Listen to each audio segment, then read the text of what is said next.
TheRantCast. Hey, how's it going? Thanks for having me, Strange Bus. Welcome everybody to the Rantcast. So starting right off I hope you can hear me all right. I can.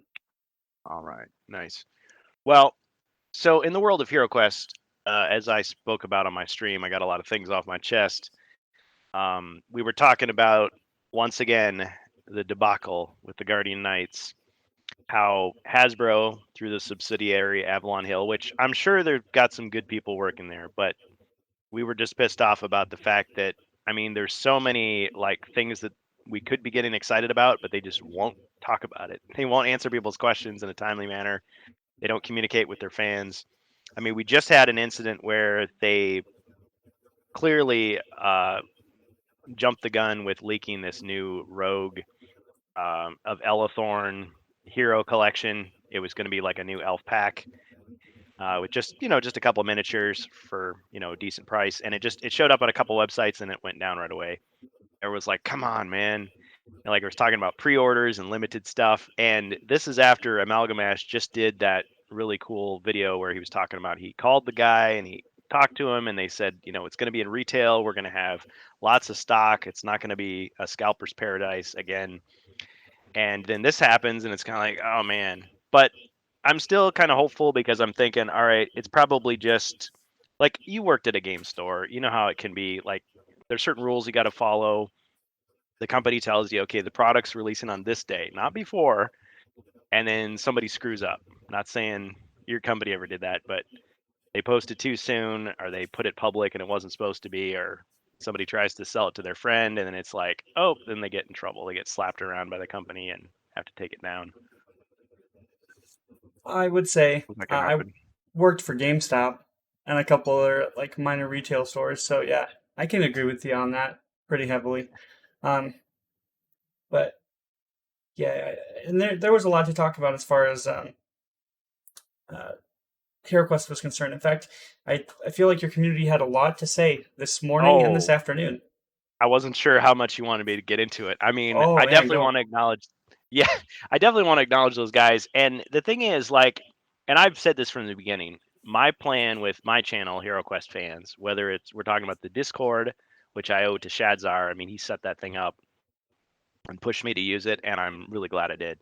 Or Twitch, HeroQuest fans, or YouTube, or even the community we have on Yield In, which I'm just a part of. Um, that it's not just me talking and me sharing my opinions. The whole point was to get HeroQuest fans together, fans of HeroQuest together, talking about stuff, sharing their opinions with the world. Even though we're just a small group of people, we're not beholden to any, company. We don't work for Hasbro, Avalon Hill. We're not affiliated with, any other company. It's just guys talking. So, yeah, they were talking about, and we were going back and forth because a lot of us work for companies, and we don't necessarily know what goes on in the boardroom in the back, what they have to deal with shareholders and NDAs and all this nonsense. So we were just talking about, why doesn't a company just communicate more with their fans? But then we were talking about the difficulty that presents. Like, okay, back in the day, you just have an email mailing list. It seems like such a simple thing. Just send out a weekly email saying, here's the status of the project, here's when it's coming out, here's some details.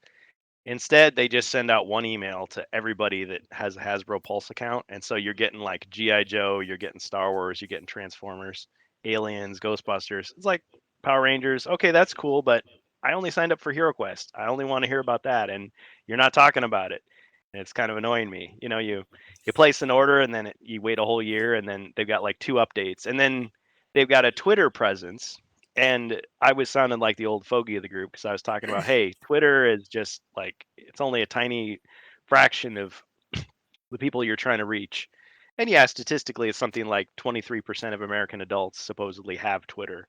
But who sits there all day long and refreshes? Some people do obsessively, but it's like you get on there and the Zargon account, it's all comedic. It's just a guy cracking jokes. There's nothing much there. It's pretty much just keep refreshing and hoping that something happens. And then once in a while there'll be a scoop, but usually it's their own official Twitter is late, somebody else leaked it way ahead. So I guess on the one hand, it seems like the company is saving money by relying on viral marketing and like leaks or fake leaks or something. Like, but I don't know. I just feel like it feels unprofessional. It feels like they should be doing more. And I suppose from the company standpoint, maybe they think, hey, Twitter's the biggest deal, and we can, pump up our Twitter share, and we can tell somebody like GameStop and say, hey, look how popular we are. We've got millions of followers. You know, enter into an exclusive deal with us. I don't know how all that works, but maybe. But then it's like, okay, so then they got to pay somebody to be on Facebook and update Facebook, and who uses Facebook anymore? And then they got to pay somebody to, update the email or go on Reddit, or it's like, why don't they have a TikTok account? I mean, there's all these things to consider. But I mean, back in the day, you put commercials on during Saturday morning cartoons. You put out toy catalogs. You put it in-store display, put up a couple billboards. That's how you did it. But nowadays, like, I'm not a marketing expert. I used to work with a guy who was, and it's like I wish I could kind of pick his brain about that kind of thing. But Right. to me, it's like, okay, yeah, you've got a presence in all these different social media things, but I feel like the key audience for HeroQuest is and always will be the people that played the game in the late 80s, or who are, they're in their 40s now or older. They've got kids, they've got grandkids. They want to buy the game, reminisce, introduce it to their kids. And yeah, once you've got that base catered to, you expand. You get families, you get, teens playing, game night and everything. You get kids. So you can introduce people to the game, but it's like on Twitter, or are they other places? Like there's the hardcore, and it's like, Well, we might be losing you here, Kurgan. oh, an ad, or that's the No, problems. yeah, your mic's cutting in and out pretty bad. Uh-oh. Uh-oh. How about now? Any better? Yeah, you're coming in just fine now. All right, sorry. Yeah, so when Hasbro Pulse did their HeroQuest Pulse fundraiser drive, like, I feel like that was clearly targeted at the hardcore of hardcore HeroQuest fans, and that was hardly advertised at all. It just kind of appeared out of nowhere online. And yeah, they had a couple people, like select YouTube influencers. Some people say they were nobodies. I mean, that's not to denigrate them, but they weren't like big channels, and they just gave those people like little promo items to talk about. But it just wasn't advertised very much. And so they had this for 2 months. You could pledge and get the mythic tier. So they had all these bonus like miniatures and stuff and extra quests. It was really cool looking, but it was just such a small window of time that, like, the great majority of HeroQuest fans, like, on the internet, didn't even know about it until it was long over. And it's like, yeah, sorry, all this stuff was exclusive. You won't get it. So people were pissed. Like, there was a lot of ranting going on. But then it was like, okay, Avalon Hill is going to do it as a retail game, and the base game and the first two expansions are going to be in stores. So, like, oh, phew. So now the rest of the world and the majority of fans who had no chance to pledge are going to be able to buy it. So it's kind of like, okay, great. They corrected their mistake. The company's fine. Then they did the thing with the Guardian Knights, and it's like they released this new add-on product, and it sells out within 1 day. So again, it's like nobody can do it. And so they Avalon Hill put up this big apology. They said it's not going to happen again.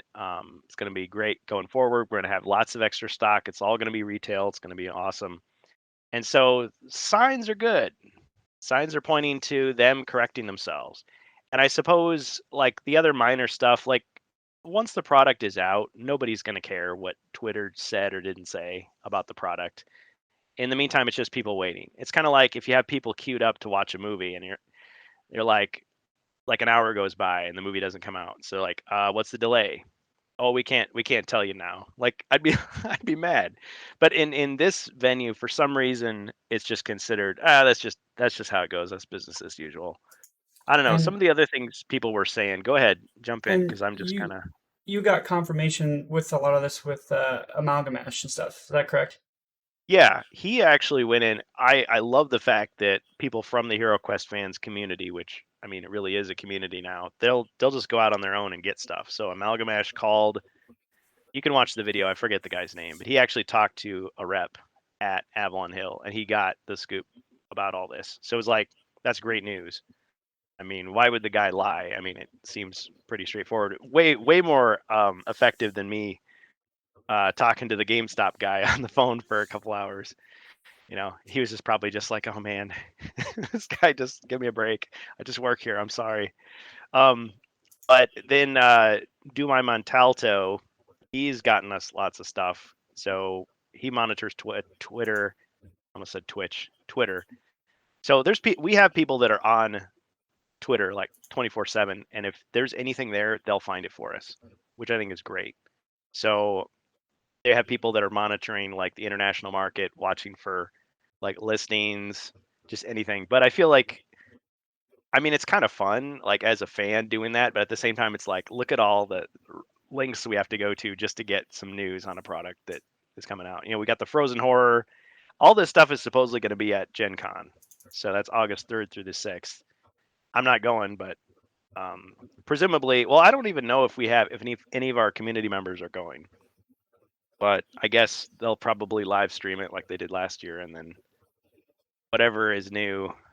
Or I'm thinking of PulseCon. I don't know if Gen Con gets that, but I'm sure. Like I've been to gaming conventions, and people just report back. Unless they signed an NDA, they're gonna say what they saw and post pictures, and we'll find out soon enough. But that's a long time for some people to wait between now and August 3rd to find out more details. So Right. it's almost like they let the leak happen just so that we'd have a hint. I don't know. Conspiracy. See it. Go back to the Alex Jones graphic at the beginning. Rantcast. Indeed. So So, what else were people saying about HeroQuest? well, pretty much that and the fact that they were talking about different business tactics that um, Oh Hasbro yeah, was using, and it kind of got that's what got me into it was the fact that um, yeah.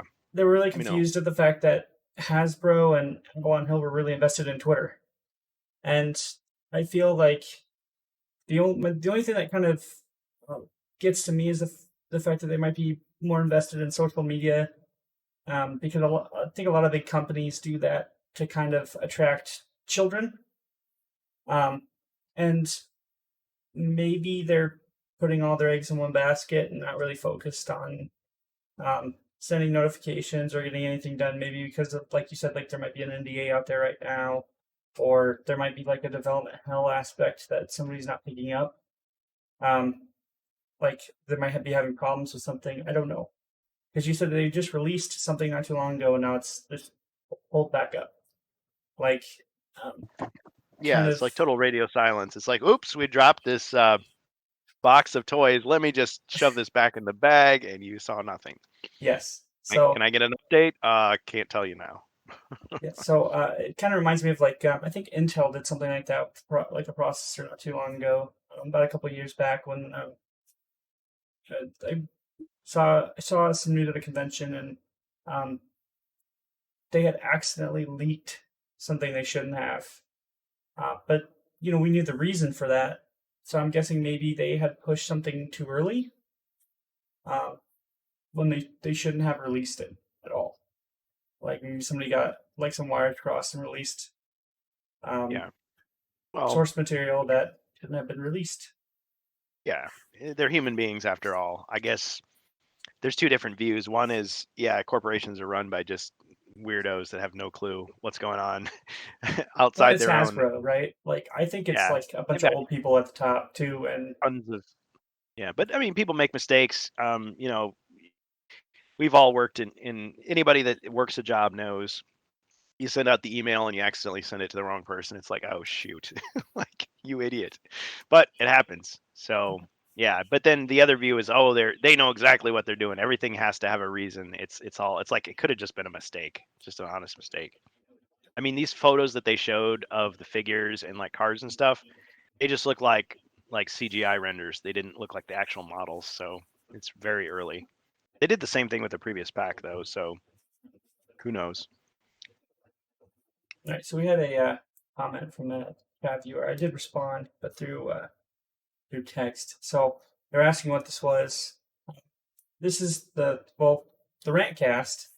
Um, we usually do a segment every week, or we're trying to introduce a segment every week that talks about usually community-based topics from both of our channels. So right now it's Star Wars Hero Quest, any upcoming media, stuff that we'll pull from um, different sources that we're talking about throughout the month, usually, or sometimes the week.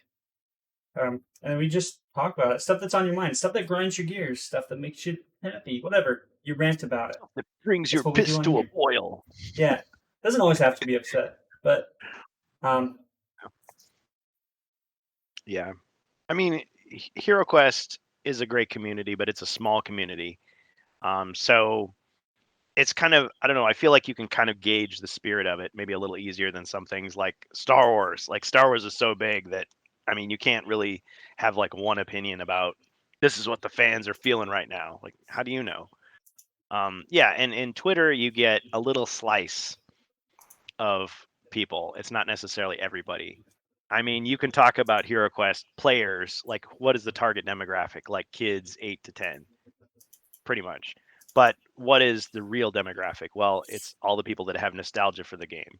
You know, people who want to get into fantasy gaming or would if they knew something like this existed.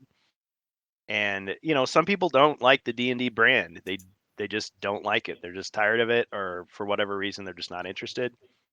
HeroQuest is kind of like, hey, you can do similar stuff, but it's just a totally different world, and you don't have all that baggage with it.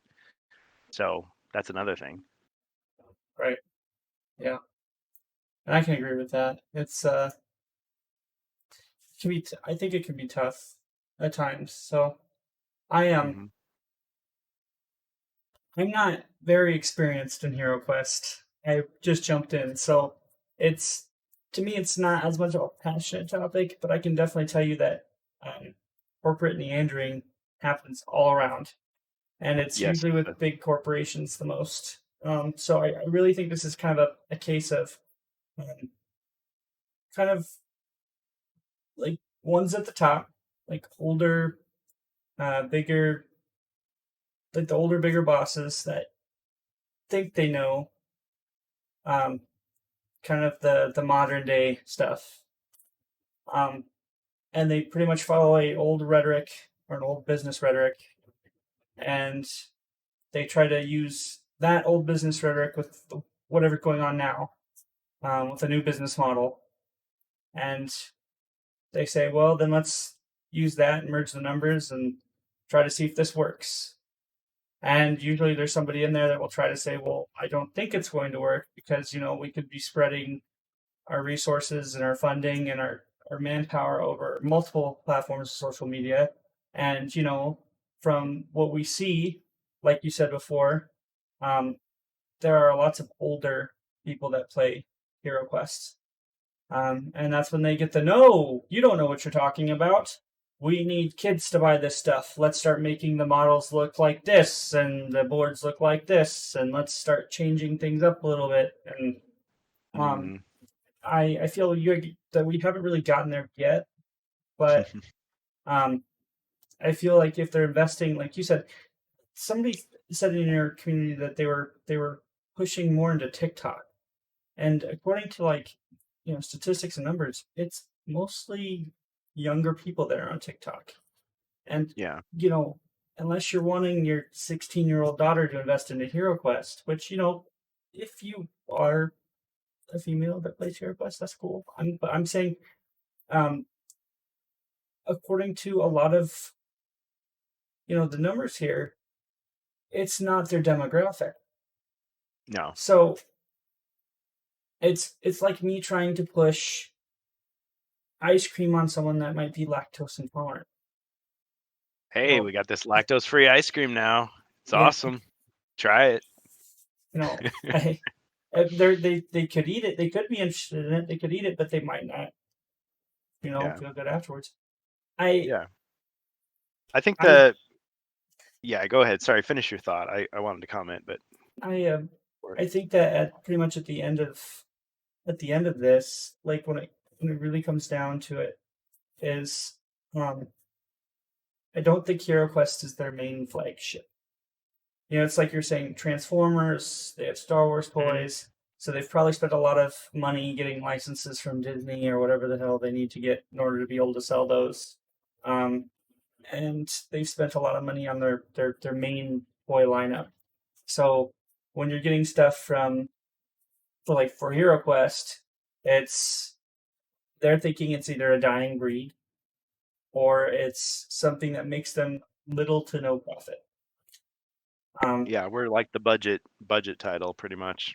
yeah, and like they're not going to change it because it's got that cult. It's got that in parentheses, it's got that cult following or Yeah, I actually agree with that. Yeah, I think you're but onto it. um, and it's Why alienate that small group of people? yeah, it'd be like trying to change Evil Dead, which wait, they did that, but you Oh, know, um, too soon, man. Too soon. I heard you Ash know, versus Evil Dead wasn't bad. Anyway, no, it go. wasn't. That's another topic for another day. But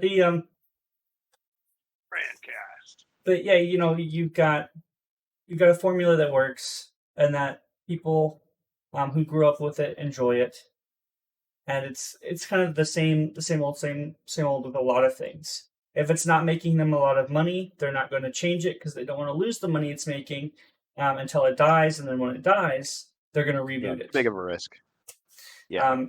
So I feel you won't get your Hero Quest 2000 or your Hero Quest Next Level, whatever they're going to call it, until HeroQuest Resurgence. until after they burn this one out because it's making just enough money that they Mhm. can ship out new stuff and pocket the Yeah. rest.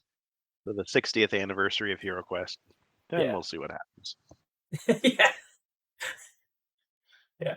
So, This um, isn't your father's HeroQuest. It's extreme. yeah, indeed. So, I mean, just on the topic of Hero Quest in general, Yeah. like I said, I've enjoyed my time with it. I think that it could bring just now in general. I think it could bring a younger audience in. Um, Mhm. I really think that when you have corporate meddling in there, people who don't actually get to interact with the real world, and they get up and they go and they sit at their big chair and they don't do anything but that, um, it really detriments the people that do get to interact with this stuff because um, Well, you know, I I feel like if they actually sat down and got to mess around, or if they actually got to introduce this form of media, or not really media, but this form of entertainment to younger audiences without trying to shove it into low forms of social media like Twitter or TikTok, um, or just in general, just fucking push it into all forms of communication. Like you guys said, you guys have been waiting. This commercial here is, I think, your introduction to a lot of that new stuff, and yeah. the big thing is a lot of people are waiting for just an email or like a notification, which they have stated very clearly they would be updating. And somebody Yep. sent a Kind of screenshot update. with no updates, like period. But they were sitting there, You're so right. Yep. climbing through Twitter about it. But and it's kind of one of those things where if you're not a Twitter user, because Twitter is very weird at times, and it's not everybody's cup of tea. Um, it's kind of like not everybody has a 4chan account, and it's usually something that most people tend to want to avoid. No offense to people who are on 4chan, but like it's What about 8chan? No, but yeah, no, I get what you're saying. Yeah. but there's a reason that it's not like the booming website, right? But like who did the AMA on 4chan and got completely like drilled because of it? There was a company that did that. And I don't like remember. literally somebody looked at them and said, "Well, you're asking for it because they're like one of the most toxic communities on the planet." So like you could have done an AMA anywhere else. Why would you go there? And so like we have to ask ourselves, Hasbro, why? Why are you going to just Twitter and TikTok and The only other Oh, place I could think of is just because it's trying to attract a younger audience with their older business model, because there's nothing that pops out in those ads at all. well, someone was saying, hey, they've got a Facebook page, but it's barely updated. So, yeah, it's like there's a presence. And I mean, my understanding of it, again, I'm just going by what other people portray, so I could be completely wrong. But Hasbro is the big giant company that controls it all. Avalon Hill is a subsidiary. It's smaller. I mean, it's known for its games. What is Betrayal at Haunted Hill House or whatever? I've never played that game. Sorry to the fans of that game, but I mean, it's a long-standing game company, but they portray themselves much more as, oh, we're in touch with the fans. We got our ear to the ground. We know what it's like to be, a board game player. So I sort of have sympathy for them in the sense that it may be they want to do more for us, but they're just not allowed to because the orders could come down from high, and that's just what it is. Like I know that in some past communities I've been part of, like trying to think, I don't know if this is directly comparable, but like Raven Software, um, they made a deal with LucasArts to make Jedi Outcast and Jedi Academy, and they wanted to do certain things with their game, but I mean, they had a schedule, they had guidelines to follow, so they weren't completely free to do whatever they wanted. And some of the programmers, like after the game came out, and it was like, okay, we're going to get a few more months to support this, and then we got to move on to our next game. They went ahead and just released some stuff and they just beta tested it with some people from the community and just released it. So you got like the melee mod. If you ever saw that, you had like swords and blood and stuff. That was something one of the guys put together. And unfortunately, I can't remember the guy's name now. I feel bad, but he was a cool guy and he just like tested it with us and did stuff. And then the Star Destroyer map for Siege Star Destroyer, that was another one. Like that was just like released like half finished, and he just like took some community mods and worked with some people and just basically tweaked it up and released a pretty good version of it. So, but I mean, that's something that a guy did on his own. Like that wasn't with the company's blessing. That wasn't with the funding of the overarching company. So it's probably out of his own pocket, taking extra time away. So I can understand if like Avalon Hill, like if it's not their fault. So I'm not trying to point my finger at them. I mean, for all I know, it was their idea, but they seem to be like the good guys, and maybe they just portrayed that way. And then Hasbro are they're the ones that make the final say. So if there's a problem, I'm going to point my finger at Hasbro. Right. But yeah, you would think they could spend a little bit of money to just do more research and find out. Like Well, yeah. R&D is so big with these companies. It's like, who's my audience, and what's the best way to reach them? Yeah, you want to save money, you want to be efficient, but why not do that? And maybe it's like you say, maybe they just perceive HeroQuest as so small that it's not worth the effort. And I mean, if that means they're not going to screw it up, that's cool by me. Like, I don't want them to be so hands-on and so micromanaging that it just ends up being a mess. You know, like some other franchises, unfortunately. Ouch. I see where Yeah. that's going. Hey, Anyway, just because you're wearing a Cowboy Bebop T-shirt, I haven't seen the movie. I heard it wasn't bad, but there is that new thing, and save it for the next Rantcast. so With that said, in conclusion, because we're about yeah. 11 minutes away from our ads, um, No, I thanks to everybody in the community that shared that. I mean, I yeah, like the fact that people are open about it because and I know that some people get turned off by it. They don't want to hear complaining. It's like, why can't you just enjoy it and have fun? But the whole reason we're saying anything at all is because if the company hears nothing, no feedback at all, there's okay, I guess we did a good job and that's all you need to know. well, and do keep in mind that they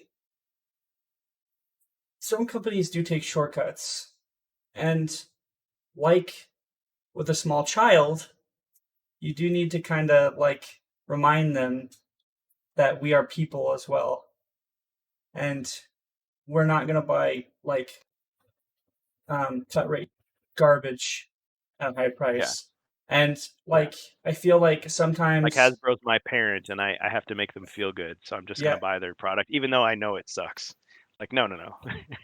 like I feel like that gets pushed a lot. Um, and sometimes like some people say like you're being too hard, especially with like game development companies or something like that. Like, no, we're not. There's a reason behind that, and if we all just sat by and let it happen, we'd be in a lot worse state than we are in that sort of situation, especially with like crunch and all that garbage. And I'll get to that in another period, but like it's it's half the reason why a Yeah. lot of influencers and big time people are speaking to that now, because it's a thing. It's a big thing. Um, if you're sitting down and you're enjoying a piece of media that somebody's worked really hard on, um, Mhm. yeah, I think that some content should you should be able to display some content, because I think that our copyright system is a little bit garbage. But I also think Yeah. that some people should get paid for their work, and Hmm. shouldn't have to work. Which that also brings me to the fact that like you play 3 seconds of a song and you could be sued for $1 million, but some asshole gets to work 120 hours and not get paid for it. Anyway, the Yeah. the It's true. and it Facts. is it Hmm. is, and like We're a not lot of people we're not don't know just it. complaining to hear we're not just complaining to hear ourselves. And I mean, there's real problems in the world, but hey, these are not nothing. I mean, yeah, we're talking about people's livelihoods, people's mental health, I mean, yeah, it's not And it's a nothing. forgotten morality. Like people like to back that shit up with like saying it's passion, or they like to back it up with numbers, and like they'll overwrite your argument with something like conclusive. But at the end of the day, it's a morality thing. Like, it's do you really want to say that um that you still have no job security and you've worked triple the amount of hours that I did, and I put in my 40 just about every week, and you literally have nothing to show for it because some asshole's just keeping you in that chair. Like, you're not going anywhere. Like, even though they might say you are. And like that's it. Like, you're fueling passion that they say that you have for like making a game or building a piece of artwork, or getting something done. The only thing you're taking home with you is the fact that you did it, and the pay that they're giving you. Team Bondi, the people who made LA Noir, are really fucking huge for that. And I hope that Dave McNamara dies in a burning fire. This is a huge asshole. Sorry, that's um Dang. yeah. Like, I love LA He Noir, but I could so have gone remember my what whole happened life to not playing that game because of the remember what people happened to that like Ethan Klein. suffered for He that. he he didn't mean it. He didn't mean it, but the guy might be a big jerk. I don't know. He is a big But jerk. He said it in an interview. He's a huge dick. Sorry, like oh, he's a really bad guy, and um like and he hides behind the fact that like if you're not passionate enough for his company, then you don't believe to work there, and he'll sit there and abuse like workers and employees and pay them like you know nickels and dimes, and they work like triple the amount of hours that we would work, or that you'd work in an average job. And like, yeah. it's okay to work long hours, but like if you're dedicated to something, but you also have to eat and pay your rent. Like, Oh yeah. And I know I can hear it already. Somebody will say, "Hey, it's the free market. You should just quit your job and yeah, go not work fuck for people like yourself. that." Pardon me. Like, you take your Well, free it's, market and go home. Like, yeah. It's not so easy to just jump from job to job. I mean, yeah, people do it, but yeah, it's not a good thing to run a business that way. no, it's not. And we shouldn't And I treat it mean, like the if you think normal. and if you think, "Oh man, they make so much money that way." But it's like, but just think how much better, like they could still be moral and make that kind of money.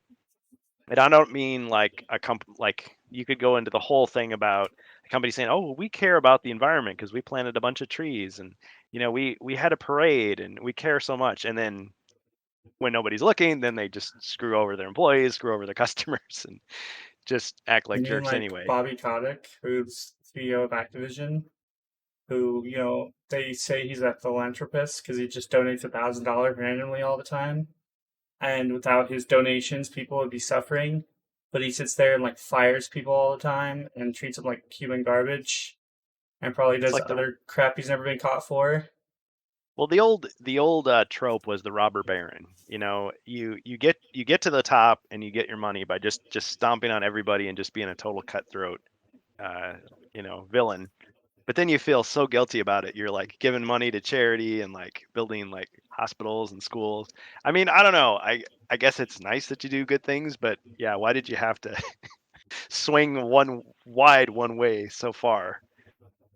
And I'm not saying Hasbro does that. I don't even know, but No, but yeah, I it's just that's my view the of it, right? It's your like your point. The point you're making is we shouldn't think that our case is special, and I think that's the point people were making to me in that chat too, is to say this is kind of like really common. Unfortunately, it's not just Hasbro that does this. Like a lot of companies don't treat their customers like they matter, and we'll and get there. We'll and a, we'll and a lot of us put up with it. Yeah, my we always anger get there kills on the viewers. Redcast. People drop. I'm leaving. This guy gets too angry. Yeah, just play some soft music in the background. Just Well, pretend it's a therapy session. and no, like No, it's you don't have to agree with us. You can no. disagree all day long, and we still can respect you. Just put your theory into words.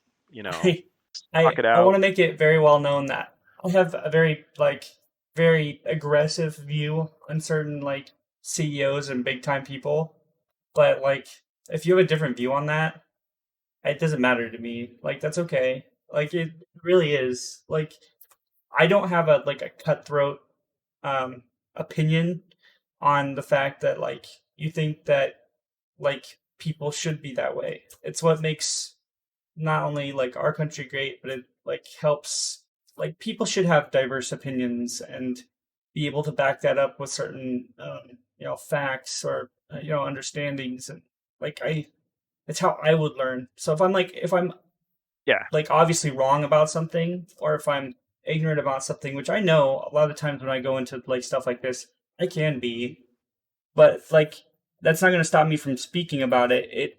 In order to yeah, learn, you have to be able to show your viewpoint to other people, and then other I people agree. will either correct you or they'll learn from you. Yeah, I It's yeah. Go ahead. Sorry. well, I was just say it's just speaking, like speak up, like, and I Express feel like yourself. yeah, unless you like people feel like unless they have like Google or like the whole Webster's dictionary behind them, they don't like feel like speaking about anything, and it's annoying. But Yeah, you don't have to be a great orator or have an encyclopedic knowledge. I mean, encyclopedias are only as good as their sources anyway, right? So, the yeah, go ahead.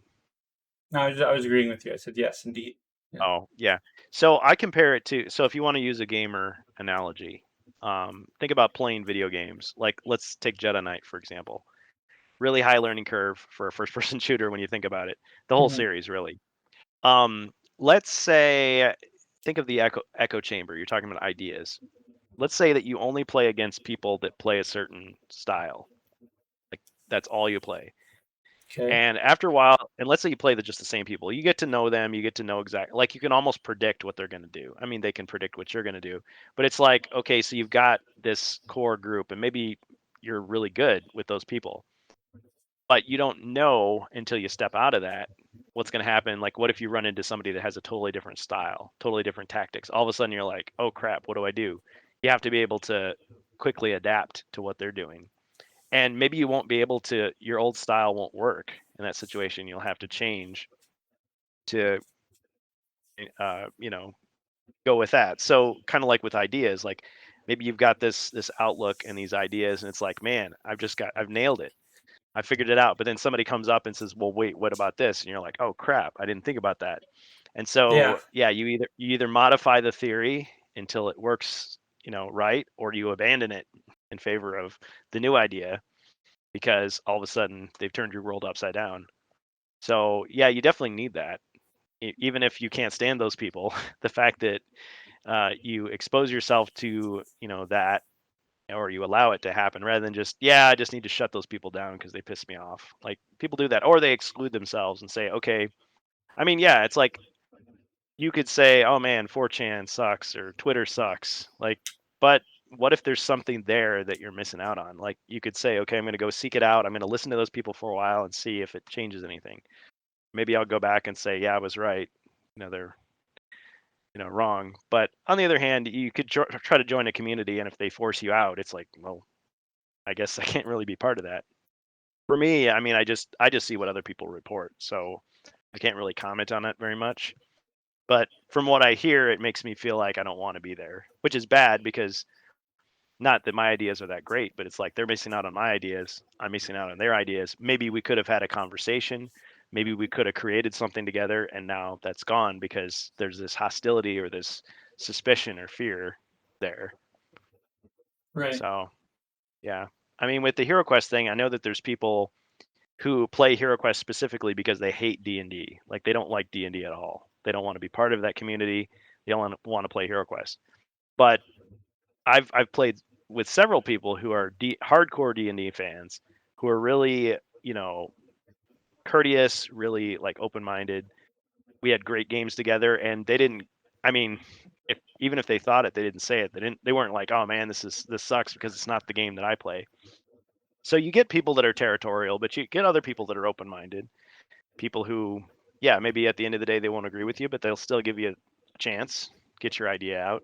They'll try your thing and see if it, does anything for their point of view. So yeah, I'm all for people making friends or at least just being civil with each other. And I team goes against that.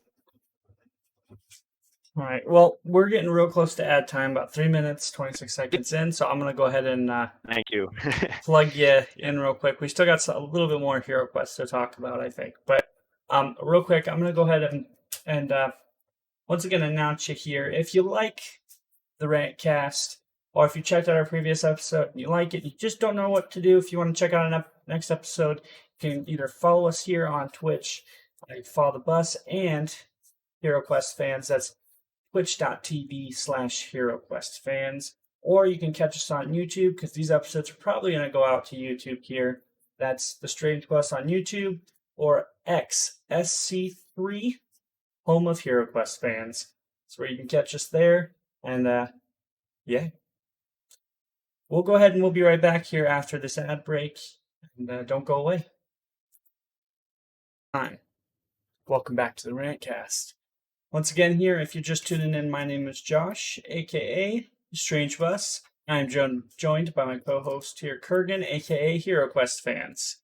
That is also on his Twitch channel known as HeroQuest Fans, and you can reach him at twitch.tv/HeroQuestFans. That's twitch.tv/HeroQuestFans.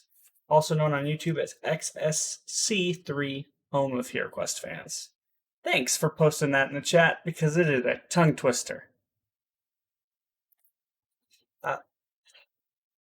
Oh, wait, you just like totally wasted that too, because the desktop was muted. Rantcast. There you go. Next, Okay. Next we've got our topic here, our final, or maybe second to final part of our HeroQuest topic, and that's fans versus fans. We've had that topic listed on our board here, but we decided to get into the bonus topic first. Now, this video here, I'm going to kind of zoom it out here. This is by Capcorjus, or yeah, if I got that right, I'm sorry if I didn't. You should go ahead and check out this channel here, because we're going to give credit to him for using this footage. Kudos to him. I enjoy videos like that where they take the sets out and compare it. I mean, that was the whole unboxing deal. We had some really quality videos come out, and yeah, people that went the extra mile comparing their old sets to the new ones. Good stuff. Indeed. So I'm gonna let you also lead this one here, Kurgan. You've got quite the workload ahead today, but we're gonna go ahead and you had kind of a topic on kind of the civil war between fans, especially nowadays with different forms of media. Your topic and HeroQuest fans in general. So we decided to put up this video on the different types. This is the 1989 version and the 2021. Was it the game? Is this the game console? or the game set of HeroQuest fans or HeroQuest Game fans, system. HeroQuest. Game system. Yeah. So yeah, if you'll pardon my compatriot here, he's new to the Yeah. franchise. Yeah. So yeah, but yeah, so HeroQuest, it's an interesting case. We were talking about how, yeah, maybe on the hierarchy of Hasbro stuff, it's like the small fry, but you had many different versions of HeroQuest back in the day. The original version, 1989, Great Britain, version one, the premier edition, whatever you want to call it. Those people are still around who played that game. And in 1990, they revised it. So already you've got the version wars question. But I mean, it's a board game. It's not, a tournament game or anything like that. So some people just upgraded, whatever. When the expansions came out, they didn't really give any guidance to say like, okay, are you playing with the original edition or the updated edition, whatever. In North America, so 1990, we got a version that had totally different rules. Not totally different, but I mean, there's enough subtle differences that it's its own game. And I like the fact that the community has gone in and like if you go to Yield In, you've got people who took the European like components that were never released in America and like converted them over so that we could enjoy them. And then conversely, they took some of the North American stuff that was exclusive to here, including the Frozen Horror, and converted it over to a version that looks like it would fit with a European game. And that was really cool. So it was unifying in the fact that you had people from all over the world, not just at Ye Olde Inn, but at other forums, fan forums, coming together. And it's like, yeah, I remember HeroQuest, but back when we played, man, the monsters all had one body point, and when you search for treasure, you got holy water and potion of speed, and somebody else is like, "What are you talking about? Like, I never had that stuff." And man, I love the longsword. What longsword? Like, don't you mean the bracers and the cloak of protection? Like, huh? So you had all that mixing, and then when the remake comes out, some people felt snubbed because the remake was based on the North American version. So people in Germany and like Italy and the UK, and they're getting the remake of HeroQuest. It's like HeroQuest is back, but it's not the version I remember. It's somebody else's version. On the other hand, what they did do is they did make some concessions. So they did take some of the missing components and they reintroduced them. So the holy water, the potion of speed, they made them equipment instead of treasure. Okay. I homebrewed them back to treasure, as you may have seen when we played, but it's subtle.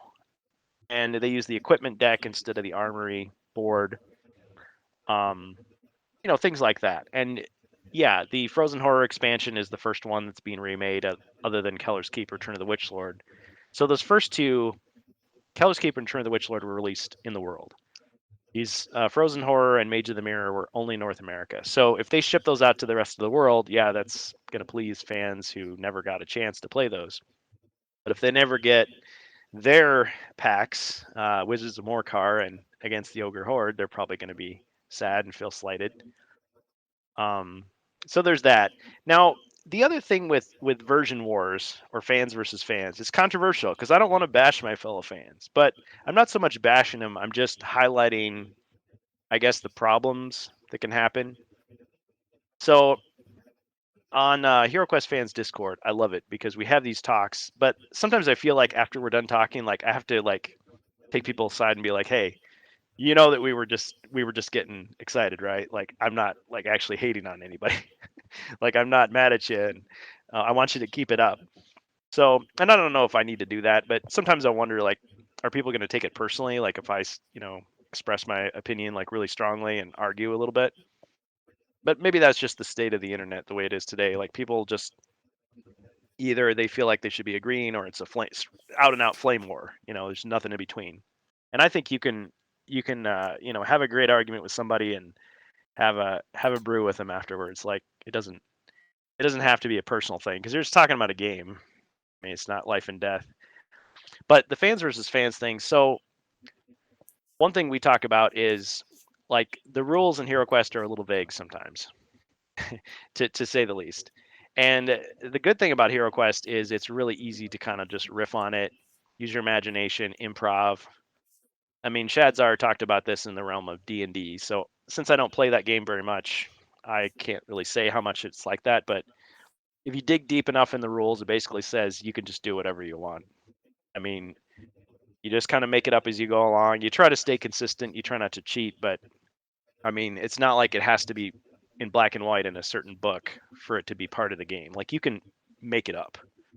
And HeroQuest is kind of like that. But you get some instances where people just can't agree. They're just like, man, like if you want to start a fight, just say, man, how does the crossbow work in HeroQuest? Like it's supposed to be you spend your gold and you get like instead of a sword, you've got a ranged weapon. It's like, oh sweet, now I could shoot monsters from across the board. But then some people are like, well, you shouldn't be able to shoot them from one end to the other. That's unrealistic. And so I get on Google and I'm like, okay, what's the world record for hitting something with a crossbow or throwing a world record throwing knife accuracy? And it's like, see, if the dungeon's only this big, they could do it. And they're like, oh, okay, fine. But when I play, I'm gonna say it only goes 10 squares, or it only goes 15 squares, or whatever it is. But people will say, well, the way the crossbow is described is it says it can hit ranged squares, but it can't hit adjacent squares. And you probably see where this is going. So adjacent means front, back, side, side, up, down, left, right, right? Doesn't include diagonals. And someone will come up and say, well, what about orthogonally adjacent? Like the four diagonals? Are those, can you hit those with a crossbow? Because it's an arbitrary rule. Kind of like saying a wizard can't use a sword. Well, says who? Well, the game says. So you just follow it. So there's some people that say the crossbow can hit those four diagonal squares, and it's just a perennial like debate. Like it never goes anywhere. Some people say yes, some people say no. Like I remember getting into heated arguments with people on Yield In about it, and finally I was just like, okay, you're right. They intended it to be able to hit those four squares, and I played it that way. And what it ended up happening is the longsword. The whole point of the longsword is to hit diagonal squares, and you just never buy it because you already have the crossbow and you already have the broadsword. It cost the crossbow and the longsword cost the same amount of gold, and if you've already got a broadsword, it already attacks with 3. So there's just no reason to ever buy that weapon. And it's like, I don't know, did they really intend it that way? I mean, maybe they screwed up. So I just thought, well, it makes more sense to just say the 8 squares that are around your figure can't be hit by the crossbow. Period. And all the other squares out from it can hit it as long as it's line of sight. Now in the Japanese version of the game, I mean, assuming the translation is correct, because it's a fan translation, it sounds like they say the squares surrounding you can't be hit by the crossbow. But I can't really rely on that because that's a different version of the game. The Japanese version has all kinds of rules that are totally different than the other versions of the game. So who knows? And someone actually went on Twitter and asked one of the Avalon Hill people, and they responded and said, yep, it can hit the 4 diagonal squares, pretty much. And I was like, okay, so it's kind of like going up to George Lucas and being like, so how fast does the Millennium Falcon really go? And he gives an answer and you're just not satisfied with it. It's like, I don't know. I still think you're wrong. So, but I guess the good thing about it is when you're Zargon, you can play how you want to play. So I like to hash it out with people on the forums. I like to hash it out on Discord. But at the end of the day, I still get to make the choice. Like I'm not going to say to the person, well, you're not a real fan because you did it. You came out on the other side of the crossbow debate. But there's other stuff that people argue about. And whenever the whenever the remake, the HeroQuest remake, you know, reproduces one of those things from the past, it's like, oh, are they going to clarify it? They didn't clarify it. Okay, so the debate rages on. But what if they did? What if they said something on the card? Half the people are just going to say, nah, I've never played it that way. I don't want to play it that way. Just like the European fans, if they buy the new game and they decide I don't like these new rules, they're just not going to follow it. So I don't know if it's as much a problem in HeroQuest as it is in other communities where I don't know, it's much more enforced and top down. Like I feel like Dungeons and Dragons, at least, it feels like there's so many versions of the game. So like every few years, you pretty much expect they're going to revise it and change it. So maybe people have gotten used to that and just expect it. But if you're the company, you're thinking like, okay, kids buy this. Kids grow up, they get rid of their books, they quit playing it. The next batch of kids come in, they don't know the old game, they buy it, and it's like each generation just thinks that that's the game. but it's kind of like you're just jettisoning them and you're forgetting about people that want to go back and play with their kids, and all of a sudden they're like, no dad, it's not version 5, it's 5.5. And then no son, not in Damn my it, Dad. house. If you're gonna live in this No, house, you're gonna play my version, damn it. yeah, version 3, that's it. Hmm. So I don't know, it's interesting to have the discussions, but I don't take it as personally as maybe, I don't know if people are out there do take it personally, but you've got it's, I think it's fun to find out how people played, because like for the longest time with the secret doors, I thought you had to take the tile off the board and put an empty door there. And so I would always run out of doors. I'm like, man, why did they screw up the game like this? And then someone pointed out, no, you just leave the tile on the board. That's what you're supposed to do. And I read it over like 100 times. I'm like, yeah, that's pretty much, I was wrong. But that doesn't mess anything up. I mean, if you do the crossbow longsword thing, that really changes the way you play. So it's kind of a bigger deal. I don't know. It's like, hey, when you're GMing, you do it your way. When I'm GMing, we do it my way. See, that was always the thing for us, right? Whether it was D&D. I mean, I'd never really gotten into HeroQuest besides with you. So when I was doing Yeah. D&D, it was, look, we just got into this. I'm going to do 3.0 because that's what the Star Wars D&D runs from for me, and I'm more familiar with it. And if we don't know a particular rule, we're not going to spend 3 hours trying to memorize it or figure it out. We'll Oh, see what we rule can do for player. it, and we'll play it by ear. And somebody was like, well, you could just do that with most of the rules. And I was like, yeah, I could. I know the basics, and that's enough to get me by. And if That's you why don't they like spend it, $50 on when this book. yeah, I was like, if you don't like it, then when you're the dungeon master, you can do it that way. Yeah. And as I say, like it's to me, that's the rules. Like the dungeon master at the end of the day is the end all be all. It could you could be starting your journey, you turn the corner, and all of a sudden a huge boulder comes crashing down on all four of you, and then you're dead. You're dead. Yeah. And And the thing is, somebody could be like, man, Strange Bus, you suck as a GM. I hate you. I don't want to play you anymore. And you're like, fine, let's see you do better. It's like, okay, their turn. So they have a giant boulder crush everybody. Like, see, you did the same thing. yeah, to me it's one of those things where like if you're playing professionally, great. I respect that. Yeah. Find a group that does nothing but play professionally, and that's where it is with me. And you'll Yeah. probably have no problem with that because if you play that professionally, then you're probably know people that have played it with you forever and ever, and that's okay. Yeah. The point is that I feel like a lot of fans separate their skill from the time they just want to have fun. Like they separate the fun and the skill, and they don't know the difference sometimes. Um, HeroQuest is a casual game. It really is. well, and it's not even just that. It's the fact that like if you really want to play it your way, and this can go with anything. At the end of the day, if you just want to play it your way, if you're sitting down, like whether it's sitting down by yourself and playing a video game, or sitting down with you and one other person or two other people and playing Hero Quest, and you go, well, can we just like alter these rules, like just like for because he's a new player, or like can we just make it interesting and like y'all just agree and it makes the game fun, then fine. Like the big thing is that at the end of the day, you still like Hero Quest, and that's what brings you guys together. Yeah. Um, You're still a real fan. if what separates people is the fact that like the long sword hits a certain square and you guys don't agree that it's supposed to hit that square, y'all got some major issues. I hate to say it. Yeah. You Well, know, like I said, I'm not gonna say like it's a big disagreement, and I'm gonna start insulting you after that. I'm not just gonna, you play it your way.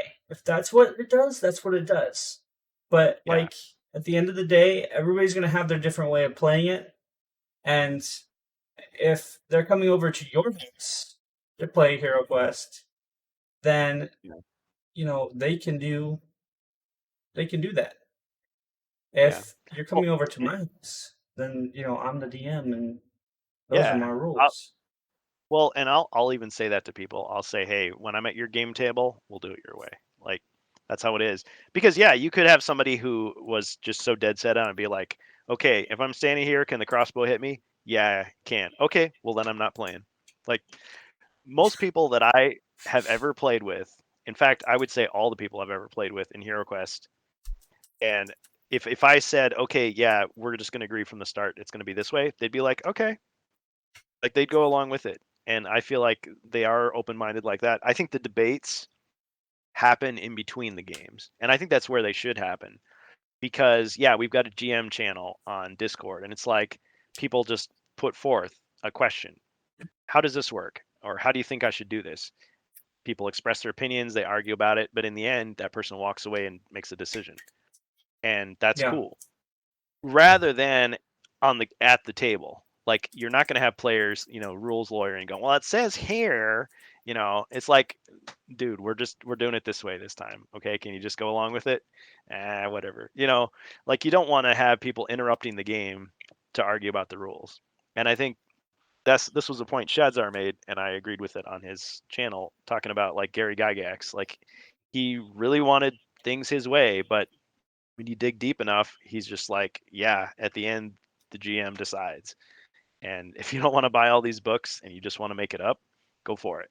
Warhammer Fantasy was that way too. It's like, hey, you know what? You've got some extra miniatures. You can't afford ours, or your store doesn't carry them. You want to buy something else. You buy a plastic dragon from Burger King, let's say, and you dress it up and say that's one of my units. As long as the other player agrees, it's good.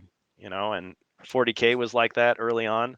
Rogue Trader, it's like get your shampoo bottle, get your deodorant stick, paint that thing up. It's a hover tank. We don't have an official hover tank, so just go for it.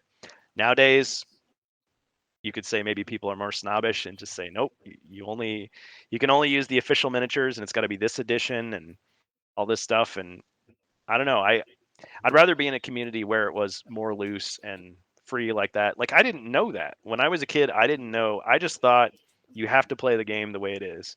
But early on I figured out if I can convince the GM of something and he allows it, it's great. It's like, "Hey, I know I just bought two helmets. Can I just like take those to the blacksmith and can he hammer that into like a breastplate for me?" Sure. Like looking back I think, man, that was kind of a stupid idea, but as a kid it made sense to me. It's like, yeah, let's do that. And that's how we played. right, right. You know? And that's fun. It's always fun when you can do stuff like that. That's the great part, right? Is Yeah. that you can take a game and you can roll with it. Make You it don't have your to own. yeah, you don't have to completely alter the whole thing and I'm No. invincible or like make everything your own rule, but like I said, if it's one difference or a couple minor differences, then it shouldn't be the end of the world.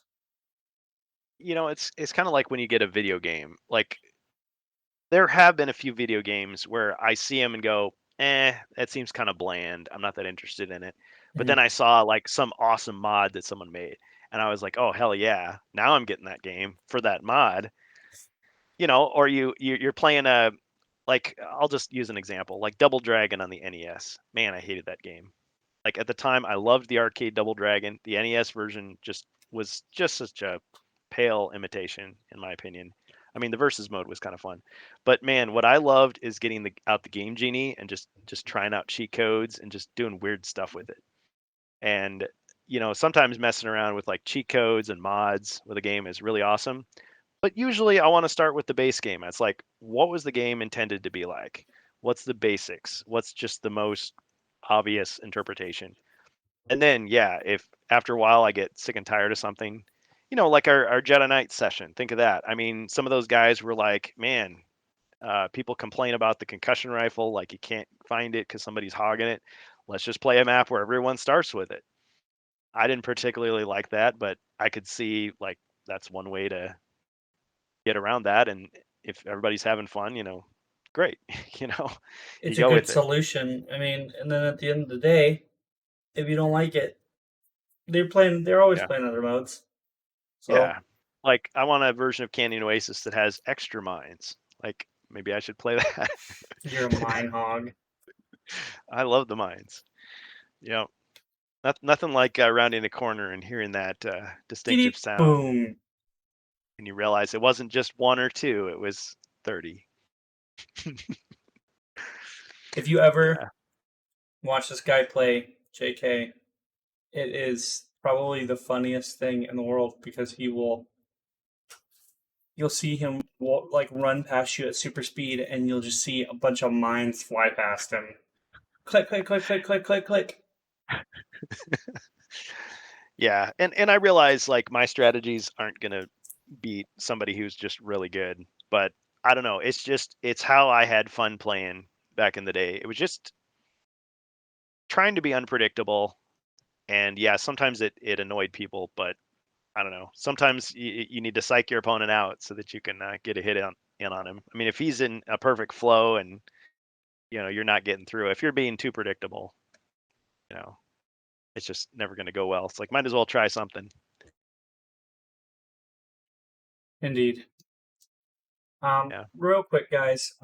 We're gonna go ahead and cut this segment off just a little bit early, real quick, so we can run another quick ad break to kind of reduce the ads a little bit. We're coming close on the next ad anyway, so we'll go ahead and because I Rantcast. want to keep the ads between the segments so that makes it easier for everybody else so they don't get interrupted.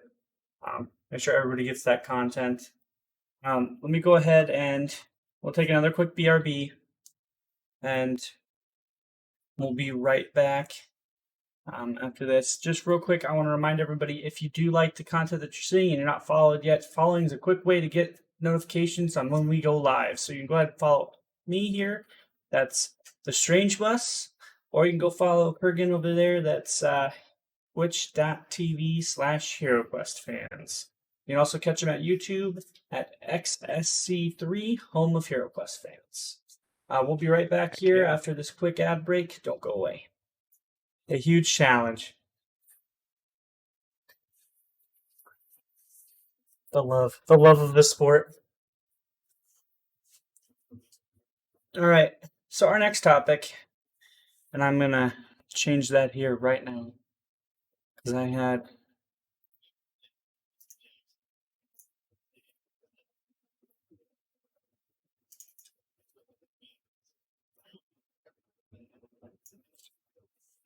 Oh, is that what we're doing?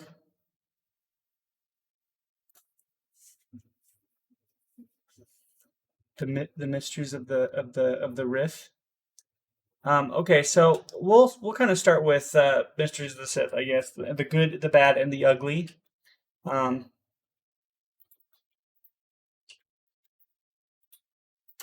Good, the bad. If I can get my grammar right too.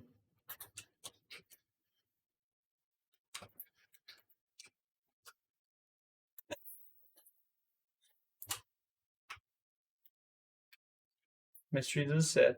So, Star Wars Jedi Knight Dark Forces Mysteries of the Sith. I believe I'm. Oh yeah, let's just listen to the whole thing too while we're at it. Uh, I'll take this one away because I got to experience it.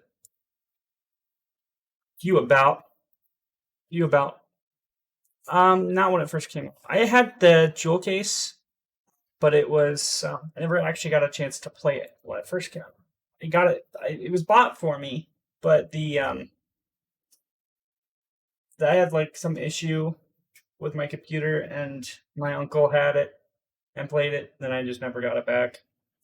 So, and then by that time, Jedi Outcast like came out, I just didn't care after that. So I played Dark Forces too, but never got the chance to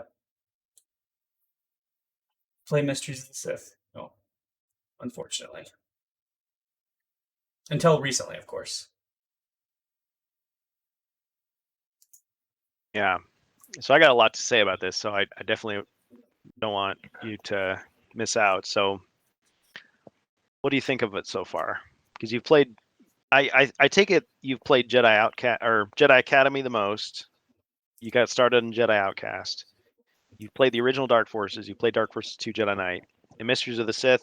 is more of a newer one for you, or at least less fresh in your mind. Yeah, it's not one I'm familiar with. That's why when we did the retrospective, I was pretty much just skimming through most of the levels. Hmm. But yeah, Yeah. I've beaten Dark Forces 2 at least once or twice. So I'm still fairly unfamiliar with that. That's why like I'm really bad at the multiplayer. I'm not that common with the game in general. The force powers are awkward to me because they're manual keys Mhm. as opposed to I can just assign them macros. Like force jump is its own key, force power. So I've gotten a little bit more used to it now. But Yeah. um, There's ways around that. There's ways to do it. yeah. I realized that there was a certain configuration that I used back in my college days when I was introduced to Jedi Knight and went right into Mysteries of the Sith because it came out 4 months later, if you can believe it. Jedi Knight was delayed like a whole year and a half, I think, before it finally came out. Okay. And I was barely interested in the game. I thought, oh, another Star Wars game, whatever. But my roommate was like, at the time, well, actually, he was my friend from high school. He lived in a different building, but he got me and my roommate into it. He was like, "No, you've got to play this. You got to try it." And I'm like, "What's so special about this?" Like, he tweaked the controls and like, it's like, okay, do this and do that, and it was just a blast. But I had this key configuration, and I used that exclusively for those games. But over the years, I played other FPS games, and you do the WASD, keys, WASD, and you use the mouse for your firing and reloading or whatever, jump with spacebar. Like, so I started using that one. So when I went back, I was like, why am I all confused? Because Jedi Academy and Jedi Outcast use the Quake 3 engine, and you can just go into the console and you can exec like a config file. So I have a light side configuration, I have a dark side configuration, and I've got a master configuration for the game types where you get other force powers, which in Jedi Academy you hardly ever use.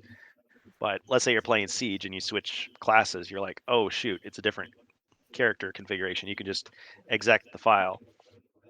In Jedi Knight Mysteries of the Sith, you can actually set up all your controls. It takes longer, but you set up all your controls and you can save a configuration.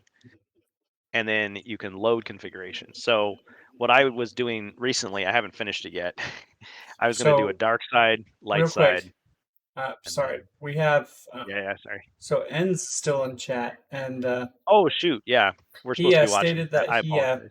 they introduced colored lighting, and he also used to play this game online. Which, Yes, if you check the bus out on YouTube, we have that retrospective. I think it's actually still here on Twitch, and that's where me and odd. Kurgan joined a bunch of really cool uh, community members who still play Dark Forces Yeah, 2 online. they And really do. Like they've kept playing it, yeah, and whereas like I hadn't played in years. yeah, we both Yeah, that hadn't, was really but we did an all games retrospective of the Jedi Knight series. We spent a lot of time on Dark Forces 2 and Mysteries of the Sith. So, yeah. And if um, you start to get confused, like the official title is Dark Forces 2 Jedi Knight, and then Jedi Knight Mysteries of the Sith companion missions. But I just called them oh, JK and thanks, Mots. thanks for correcting me. Oh, it'll always be Rantcast. Jedi Knight Dark Forces 2 because Yeah, they stopped with the Dark Forces tag after that. yeah. But you But really like Dark Forces, and so when I you say did. Dark Forces, you're kind of like taking a broader picture. Well, I Because yeah, liked it's the like very first one, yeah, because I maybe played the GN very would first do one. it. Yeah, because it's like, and then why is it Jedi Knight 2 and not Jedi Knight 3? Why is it Jedi Academy and not Jedi Knight 4? Like, Go to what? Kern. Welcome, Door to sir. Kern. Hey, Welcome he's to the here. Rantcast. Okay, we're just gonna cancel a Rantcast and we're just gonna play Permaconk Oasis. I'm kidding. I'm kidding. No, maybe another time. But okay, so we're already getting into the good, bad, and the ugly of Mysteries of the Sith, and I just want to acknowledge NZ's thing here. Um, the colored lighting. So when Mysteries of the Sith was marketed to us as fans, it was like this is an expansion pack, but it's not just a expansion pack that you expect. You think, oh, it's going to be some new levels, a couple new bad guys, and then it's pretty much the same game. Filler.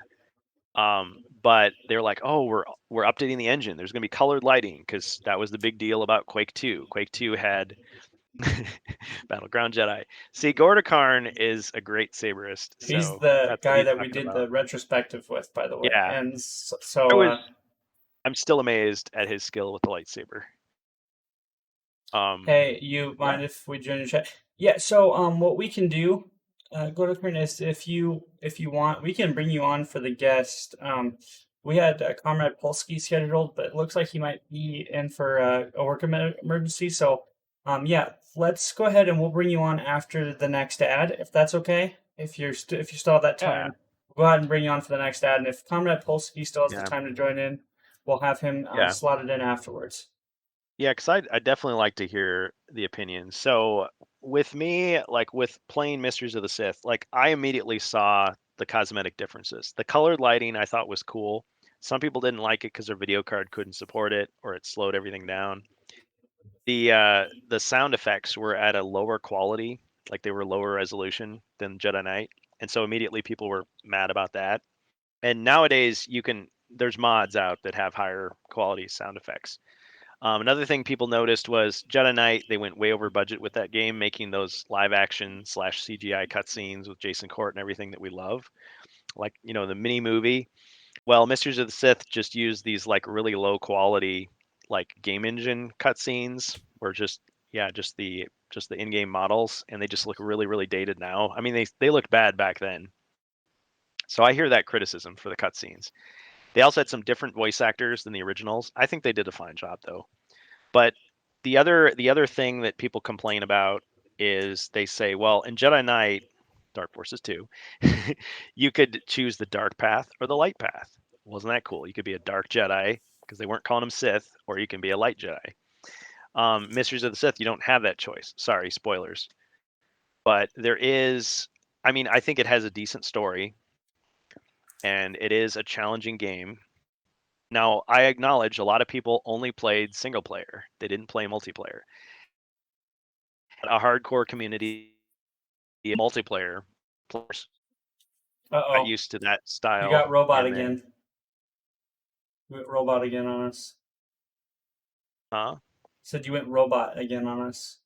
Oh, sound is my microphone all messed up? Yeah, it looks like you came back, but I'm gonna take this Okay. opportunity to step in, Mister HeroQuest, and Yeah, yeah. um, Rantcast. This isn't the but Kurgan show. I got it. hey now, You're in my world now. Yeah, but go no, for it. but you are right, and you are making really good points. Hey, Elviler, welcome. Um, we got Oh, on a sweet. little early today. We were on probably about 8:30, but we're still Nice job on pretty those. early. Nice job on those graphics, Elviler. Strange Absolutely, Bus man. was telling me how awesome he thought they were, and I agree And with him.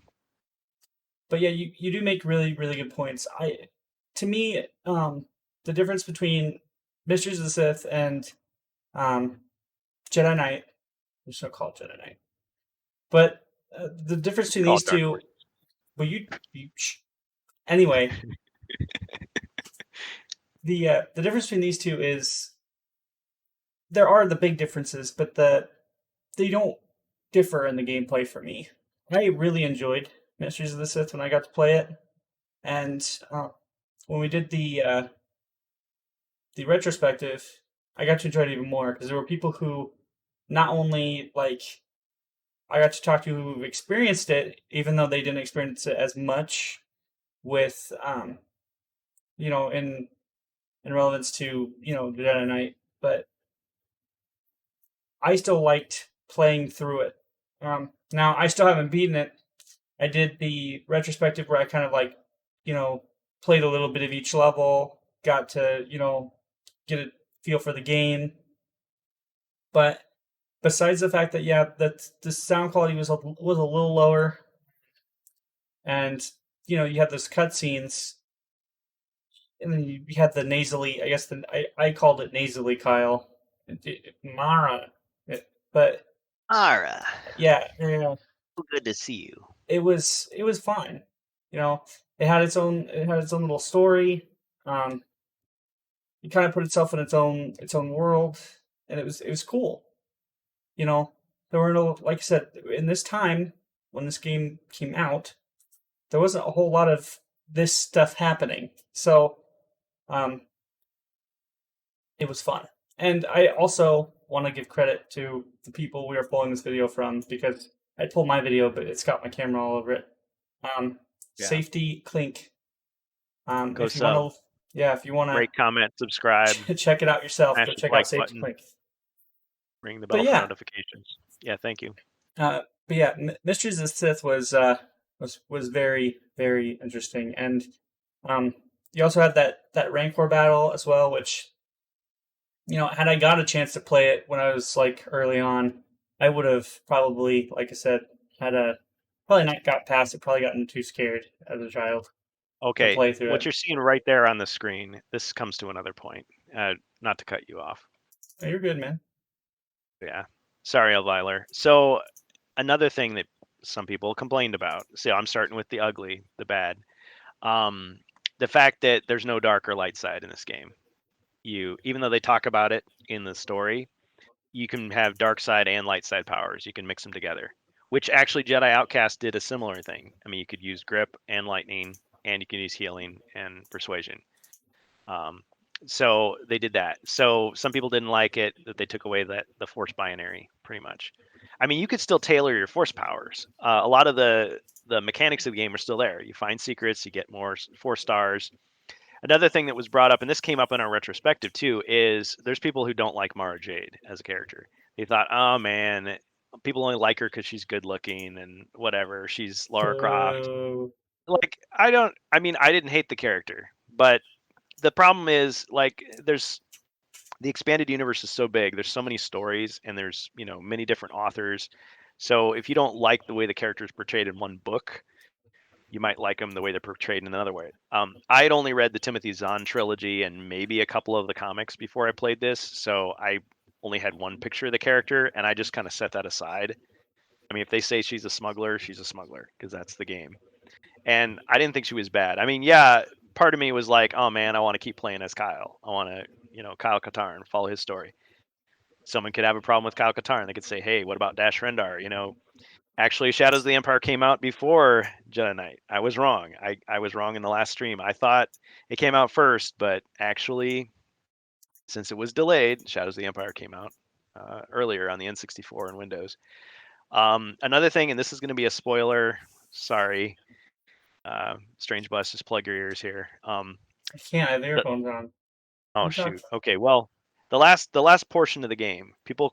Well, actually, you did skip to some of the last levels. Okay, did you notice that you're only allowed to use the lightsaber and fists in the last few missions?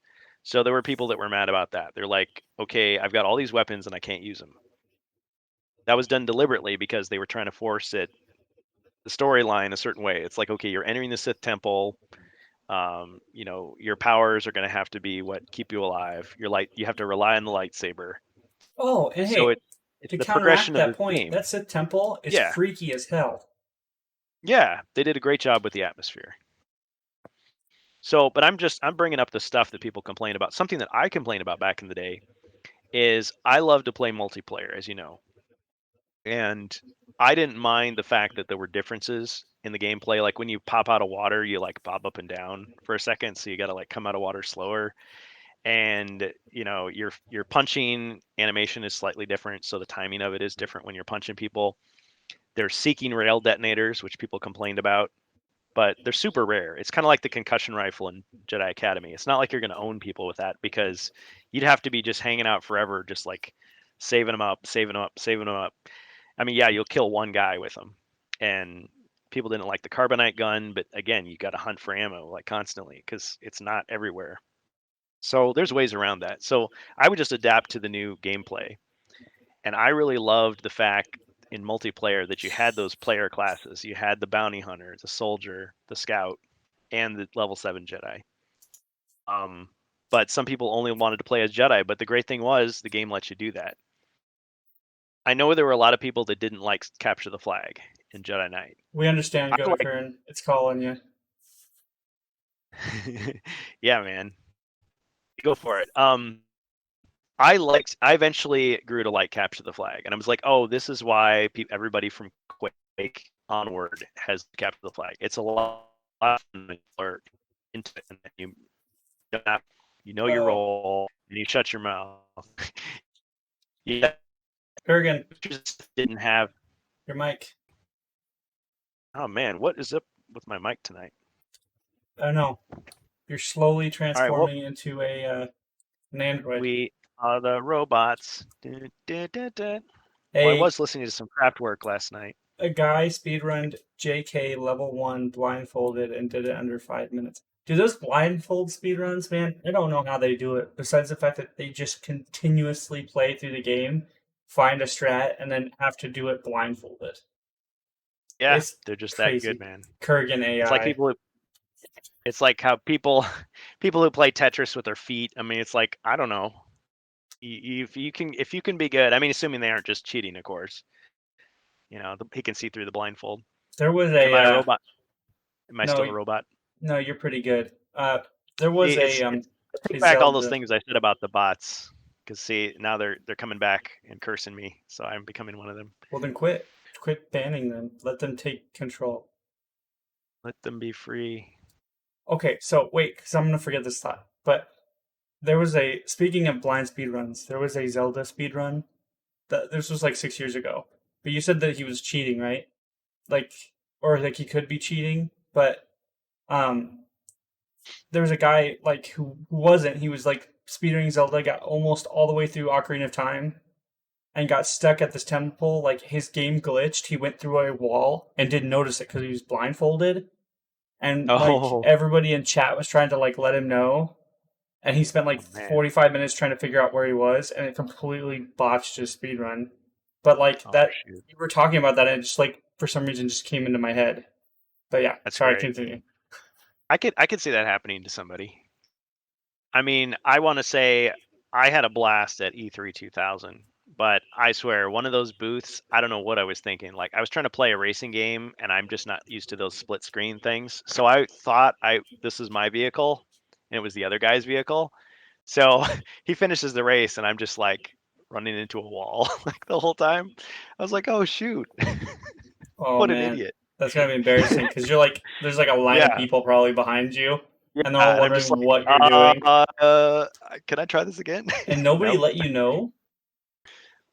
Well, Nobody no, let because yeah, it's like they're just like, okay, he's trying some weird strategy. What's happening? Are the controls this bad? Like, because you're supposed to be demoing a game, and it's like, oh yeah, let me play your game. I wasn't really that interested in it, but it's just like, oh shoot, you like, should have been like control stuck. yeah, man, can't even tell which one I'm at, what I am.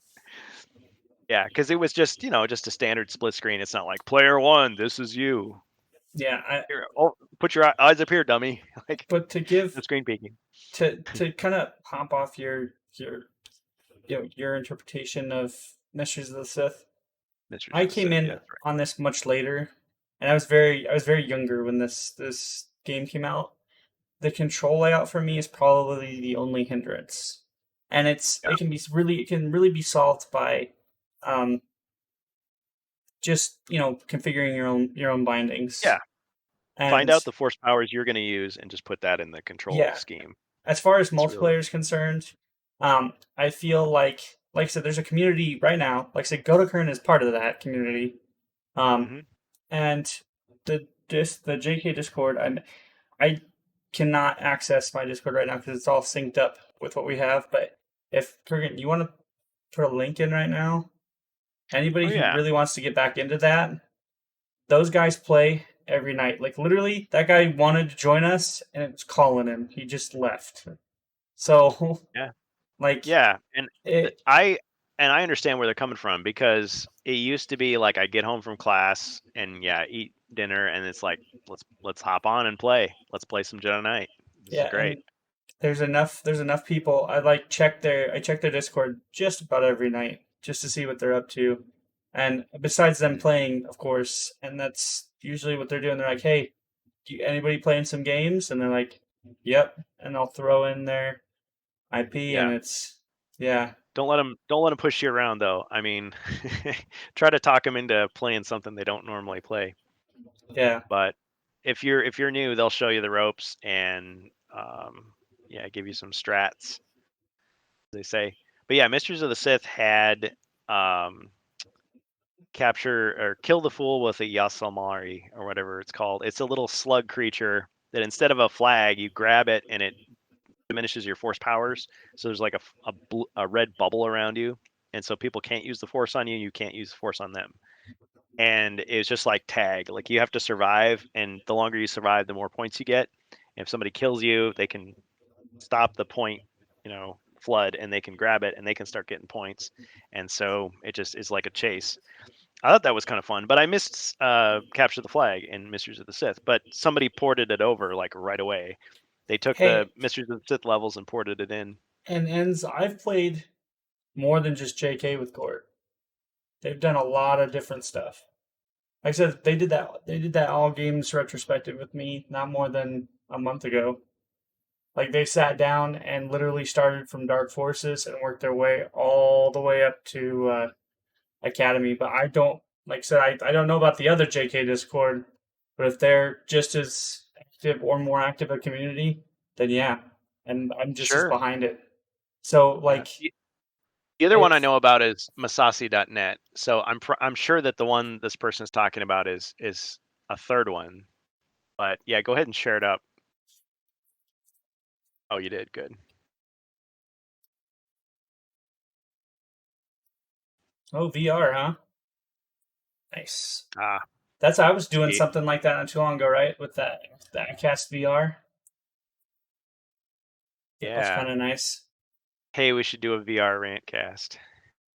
Boy, no, please don't get me No, we started on should. that one time where I was like playing LA Noire in VR and like nobody caught my game footage because it's the Oculus and it was like really bad trying to get that whole thing set up.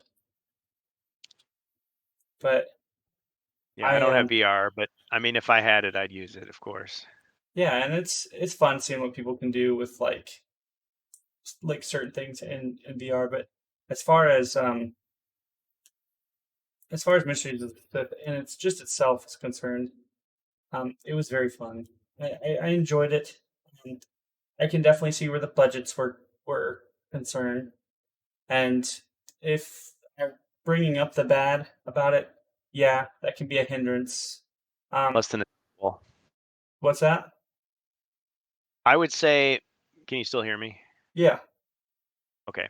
Yeah, Mysteries of the Sith, I think it was at the time it was more than your average expansion. It was almost a sequel. And in some ways, I would almost compare the relationship between Jedi Outcast and Academy, Jedi Knight, and Mysteries of the Sith, because they were both in both cases. You went from like a huge title after nothing happening in the series for years to all of a sudden like an upgrade like really quickly, and you had some people like sticking with the first one and other people just immediately moving over.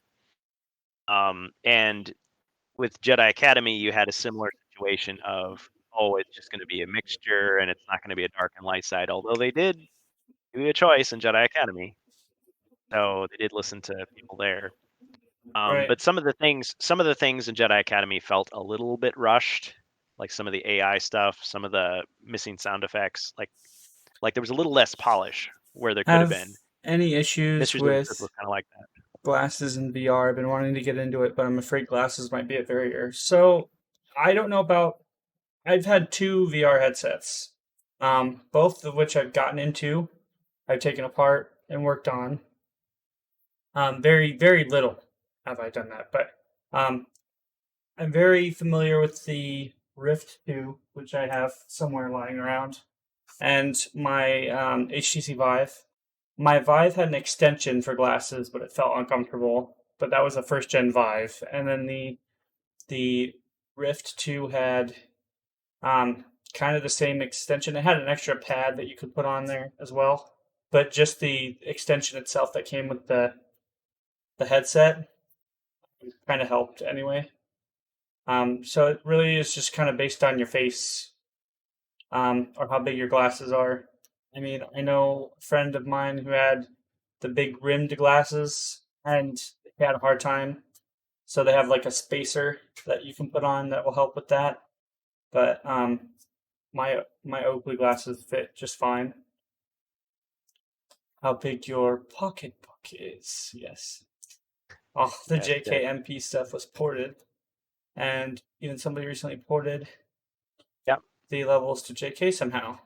Nice. Well, oh yeah, yeah. I guess I did see that, and I think yeah, it's kind of a weird thing. So yeah, Jedi Knight, Mysteries of the Sith, obviously are both on the Sith engine.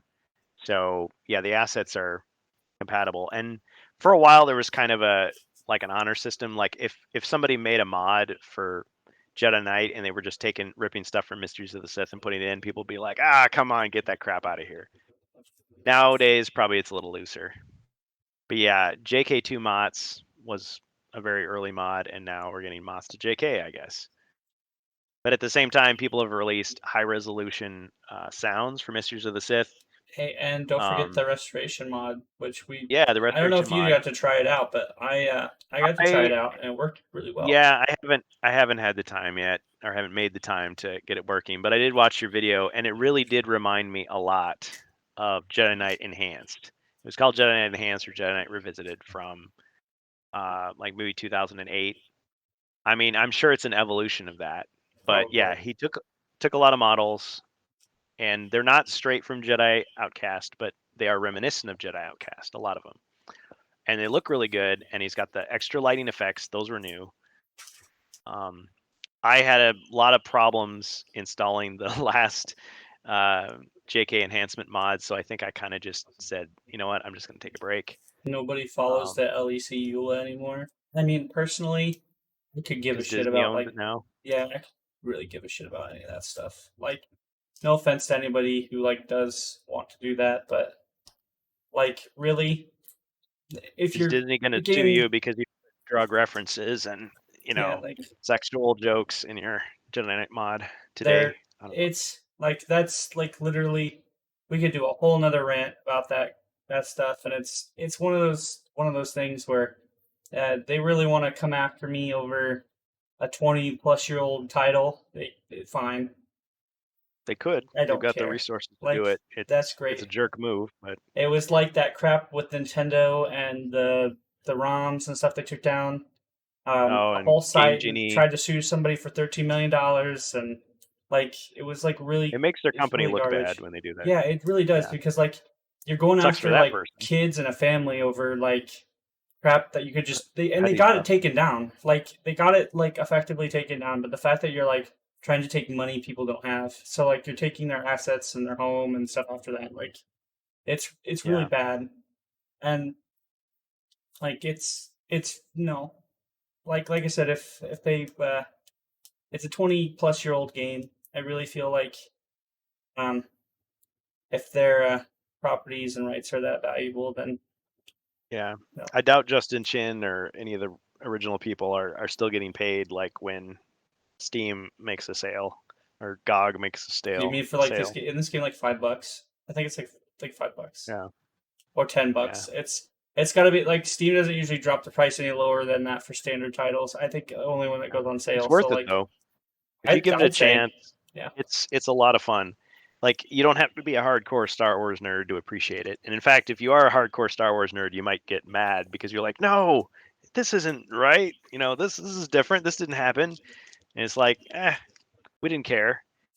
So NZZZ is talking about the co-op mod. So I'm pleased to hear that because I remember years ago. So after episode one came out and episode one Obi-Wan was not a PC game and it was people were going back to Jedi Knight, Misters of the Sith. There was like You keep sync. bringing that up. Like The first it's first thing was synced AI. First thing was synced AI. So it was like you could always take a single player map and convert it to multiplayer, but the AI would not be synced. So I could be like fighting an ATST and you're like, what ATST on your end? Because it would only sync up the player data. So somebody came up with a way to sync the AI and it was so awesome. It's probably still out there on masasi.net or somewhere. And then people started making actual missions where it was co op. But the dream was always taking the single player campaign and making it all co-op so you could just play through together just like a modern game. And I would love to try that out. So I don't know how far that project is in ZZZ, but that sounds awesome. It really does. And We should people are do doing that similar sometime. stuff for Jedi. I don't know about Jedi Outcast, but I know Jedi Academy, like Razor Ace, who did the original OJP. That was his project, was to do um, co-op, single player, multiplayer. And I Yeah, don't think, I mean, I think he abandoned it years ago, and I don't know if anybody's picked it up, but I mean, you can play parts of it, we can. We should be able to hack up do some the. stormtroopers. We should do the co-op mod sometime. You play it Awesome. with me. Yeah, thanks for linking that. NZZZ. Yeah, man. Definitely. If I remember correctly, it was a little bit laggier than the regular game because it had to keep doing checks to synchronize everything because it was all done. I don't know how. Well, it's not a client server game; it's peer to peer, so we have to send data to each other. But I guess if we both have a good connection, it's not going to be that bad. Beta 20. Not anymore Okay. if everybody has cable internet. Shred 18. Oh, I remember him. Jedi battles are broken and should be skipped. The final 2 missions are not present. Okay. I've played in co-op games with 10 players before, not too much lag anymore. I mean, Yeah. yeah, more modern machines and better internet kind of helps with that. Yeah. I mean, I started out playing these games on broadband because I went to university and it was like, hey, you've got, Ethernet, cable internet now. It's like, oh, sweet. And then it's like you didn't even need it for Jedi Knight. I mean, I was playing people that were on AOL. It was just like, okay, you just got to learn how to predict stuff. But yeah, it is a different game now in that sense. Once you get Yeah, used to it. Am I it's like, robotic again? no, you're good. Okay.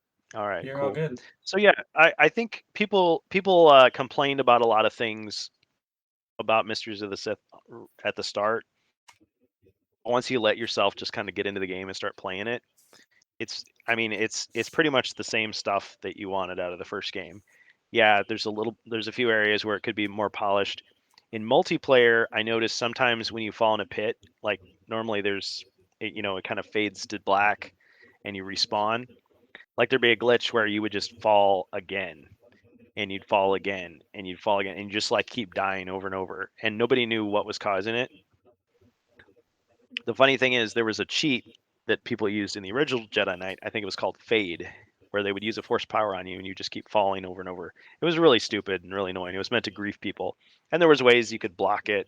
People came out with anti-cheat patches and kicker helper and all that, but it reminded me of that, and so I was like, okay, so there's a problem in the cog somewhere where all of a sudden like you just keep falling forever.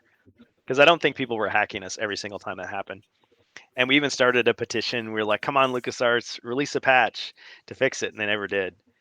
But it's the thing is, it wasn't that common of a glitch. I mean, you couldn't just reproduce it on the fly. Like, I played hundreds of hours of that game. So it probably happened to me a lot, but just because I was playing so much. But I mean, it had a lot of good maps, a lot of memorable, scenarios. And single player, they threw a lot of gimmicks and stuff at you. And so if you can forgive Mara Jade for being Mara Jade, then I think it's There's worth nothing to playing. forgive. She was just fine. Yeah, She was just she was fine. just a pawn. She was just a pawn in their game. The I Emperor's think hand. I think like I said, bringing up the good, the bad, and the ugly, if anything. Um, Hmm. the to me the pacing on this was kind of off. Like I said, you got to play as Kyle for a few levels, and then you just Hmm. switch over to Mara. And Yeah, he goes off on a um, mission. I think really Yeah. if they were gonna have problems with like the force powers and stuff, and this was supposed to be like an expansion, I could have been fine with them just having like I guess. Well, they did kind of have fixed force powers with upgrades, but like um, Hmm. it it just seemed kind of weird. You know, you got to upgrade your character and invest in your character at least a little bit, right? And then all of a sudden you're Yeah. switched over to Mara, and you have to adjust to her Right. powers and stuff like that. And then I mean that was kind of like a change of pace, but Hmm. If I it had I been a think co-op game from the start, you would have had the master and the yeah, and apprentice. I think that. But and another thing besides that, the story on this, like, I don't think made too much sense. Like where like Kyle, it's the future, and Kyle's a Jedi Master, and he's training Mara Jade, and I think the first time I actually got my hands in the story of this game, I was like, what in the literal fuck is this? Like, I don't understand what. And did I miss something in the Star Wars universe that had that? And like I don't know. It's to me, it doesn't divert from the game's like actual gameplay aspect, so it doesn't kill it for me. Like I said, I also grew up around the time when uh, games had multiple DLC and things were a little bit more predatory. So, um, Yeah. you know, I Yeah. guess This if was this all was the worst you had, community based. Yeah. like where you got a really good game and then you got an expansion, your expansion was haphazard, then I mean, I, I guess it kind of brings up the same example with like how people are born in different eras and like they kind of get used to the worst of something Hmm. because this to me doesn't seem like um a bad expansion at all. It just seems like their B team was kind of put on it, Yeah. which I don't think it was because like studios really didn't have an A or B team. I think back then it was like What I if? think the guy at Raven said there was 20 people in that studio at the Hmm. time. So, What if they but had? What if they had delayed it another 6 months and just made it a full sequel? Just okay, call it but Jedi that Knight 3. you could no Yeah. one you can say that about any game. Like Spend couple $1 million on some you live can action cutscenes. the other thing to mention is that there are over 2,300 multiplayer maps created for Jedi Knight. Lots of them in the JKDF2 net archive. Yeah. Man, see, I like Yeah. this. I really like because like this is what we were talking about earlier. Like, um, Hmm. I'm just gonna Yeah. call you J.K. Hub. ends. You've got like J- your username is amazing, so I'm just gonna He's call you got a lot ends. of. But He's got a lot of stuff. he does, and Yeah. like it's good to have people J.K. hopping Hub in and died, but I'm sorry. Go ahead. but it's good to have somebody who comes in here and gives that input. Like, cause like when you're sitting here and you're giving off stuff about this game and like you have somebody who's pretty knowledgeable. It was like with Savvy. um the guy that we did the retrospective with. There was a guy who Yeah. was really knowledgeable He in was Dark talking. Forces. Yeah, he was cranking out stuff Carpet, that I hadn't thought about in years, or stuff I'd never heard before. I was like, oh, sweet, yeah, this is and like awesome. the more you know, right? Yeah. Well, I was gonna say J.K. Hub. Yeah, went down. You have a full backup. Oh, awesome. Well, and I saw that somebody else put up an archive. The only thing I was iffy on was the fact that they put like the full game on there as well. I'm like, okay, we were just talking about how no one cares about the EULA, but they care if they're just straight up pirating the game. So other than that, yeah, the fact that and it, you got to navigate through everything. But yeah, they had so many projects, so many files. I was just heartbroken when I heard that they had that server fire. But yeah, there's another JK Hub, not to be confused with that one, which is devoted to Jedi Academy, which is still up, I think, right? Just I like believe there's so. just like there's an OJP now that has nothing to do with the old OJP. Like some of this stuff just keeps on going by another name or by the same name and it's something different, but that's great. Yeah, jkdf2.net. I've heard about it for years and I have been there, but not lately. So good to hear. Masasi.net is also still around. They're much more of like an editing focused website, but I don't think the two were rivals. They just kind of do what they do. I remember there was another site called PC Game Mods that used to be like a big place for Star Wars games generally, like Battlefront stuff, like the first two Battlefront games. I That's just went long to gone, FileFront. sadly. FileFront was really good Yeah, for those. FileFront, ModDB. Oh yeah, well yeah, that and ModDB. Yeah, some of those sites, I mean, they've gotten better over the years. Like when they first started out, it was like hard to find stuff. And I mean, JediKnight.net, when it was still around, had Lucas files, but I some of feel that stuff you can still find on archive.org, and some of it's just gone for good, sadly. I feel that it's kind of like ModDB is turned into like the canceled mod site. Like every mod that I go in there now is like either to be dated or it's Oh just yeah. dead. Like Well, a lot of mods never get done. I mean, people get ambitious, yeah, or yeah, life happens, or it's not like they get C and D'd because, like you say, it's kind of like small time stuff. They don't really focus on it. I think there's a lot of potential in these games, even if you never touch the mods. But if you like the game and you just want to play some mods, you can just have a ball, and you can still get the editing software. Like I know it was all JED, JED for Jedi Knight, and I want to say somebody released a newer editor, but I remember Force Builder.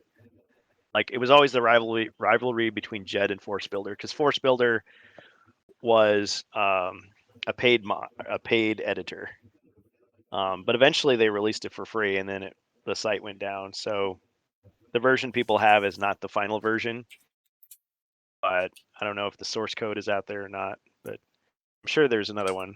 Oh yeah, he said JK edit. Or no, what am I saying? Yeah, no, I got it wrong. NZZ, thank you. Because Force Builder the first one? Like Force Builder was the first one. Jed came later, and actually one of the Jedi Knight programmers actually helped with Jed. And then JK Edit was the paid one. So I stand corrected. It was magicforce.com, and it was JK Edit was the one that was paid that went down and now it's free. But yeah, Force Builder, it's like you had the JKL files. Yeah, see, I've forgotten more than some people know, but it doesn't help that I've forgotten it. You know what I mean? Because yeah, the Right. fact is, there's people that are still editing this game right now who could school us on it, It's like and just like there's people that play it now who could the school X-Men us on Alliance it. games, man. X-Men Alliance upgrade Yeah, just got an update, and they're still making mods for that game. It's yeah. crazy. So you spend $2 on a game, and you get hundreds of hours of fun, and you get to benefit from all these years of mods people have made. So it's all new content. Isn't that awesome? Yeah. I mean, that's the love that you see in these communities. Just like HeroQuest, 30 years of mods are out there for you to enjoy. You know? And Especially with the board game, you can play more than it's a I think it's also the power of a good community too, because you have you have certain mod sites that'll and like I don't completely feel like that it's wrong, but like there's certain mod sites that'll have people go through hoops and have them pay for certain things, and um, then there yeah, are shut down access. yeah, and then there's like sites like Final Oh Front yeah, where like you don't need to be super ambitious. You just need to have like it's people who are practicing and getting their skill sets and like they're wanting to do something fun for a community and they're they're setting stuff up for a game that can make it last forever. And like that's yeah. where we're getting here is like a lot of people think that um when you're That's a modding great comment. you need to make a huge um a huge mod. You need to make a huge conversion and get like a 3 to 4 person team and spend years on it. No, just like do something fun. People pick it Yeah. up and See, I forgot this level that you're seeing right now. I had a blast playing this. I loved this, going from room to room, sneaking up on people. yeah. Like that was a lot of fun, and that's fairly early in the game. Like I've played Mysteries of the Sith maybe 1.5 times. Like I wanted to play it on hard all the way through and get all the secrets, and I didn't quite make it before Jedi Outcast came out. But yeah, there's a comment NZZZ made is that yeah, he's 100% he or she, or not going to assume. It's a peer-to-peer game, so there's no like official servers that they can shut off and prevent people from playing the game. You know, like 343 can say, "Sorry, can't play Halo anymore," except for custom games. Well, Jedi Knight was always like it didn't matter if the Internet Gaming Zone, the MSN Gaming Zone went away. Doesn't matter if Heat.net went away or GameSpy. Like all that stuff can shut down. For all we care, Steam can go under in flames, and you can still play Jedi Knight. You can still play Misters of the Sith. Yeah, because So, there's still some games in your library that you can boot up like, without Steam, but like how addicted can you be to a game? It's not like you can play with your friends on the couch and that's it. As long as you yeah, can share an IP address and forward your ports, which is kind of a pain, but it's still worth it. possible, and you can play. Yeah, it's totally worth it. And the thing was, it's like even um I would even say the same about like like Outcast, even though like it did go down for a little while. but like it still has um Mm. it still has server support, and there's still stuff for Yeah. Jedi Academy. But like this It. here is Mhm. a good example of the fact that this will always be around because peer Yeah. to peer connections, like you can't shut it down. It's never gonna happen. And It's something comforting about that. I yeah, mean, it's true that with the Quake 3 engine, like it's better if you have a dedicated server, and the best way to do that is to rent a server. Unless you're Joe Rogan and you can just string fiber optics through the desert. I mean, but we can't all be Joe Rogan. So you do what you got to do. But this game was made for people with slow internet connections. And yeah, you can play it on the LAN. But back in the day, we played with like 4 people, 5 people at most. But you could design a map for 32 players and play it today and enjoy it. look, I feel if to answer that comment, to hop on that comment, I feel if you're one of those guys who plays Call of Duty or Halo just for the multiplayer, you're not only wasting 60 or $70 because you're literally just spending 2 years of your life playing that just to move on, but like you're To not the getting next anything one out that of it. really Yeah, single player. there's nothing holding on. I feel like games like movies are they're subjective. Like, it's because art is subjective. They're a form of art, right? And you're buying schlock at that point. You're literally buying crap. Yeah. And it's there could be I'm a gonna put decent single player in Halo. There can be a decent single player, and I can vouch. I can literally vouch. At one point in time, there was a decent single player in an FPS like Call of Duty. There is not anymore, or there is not for what I can tell. yeah. I don't know It about used to the be reboots, but you still get games like Republic Commando where great single player multiplayer is barely there.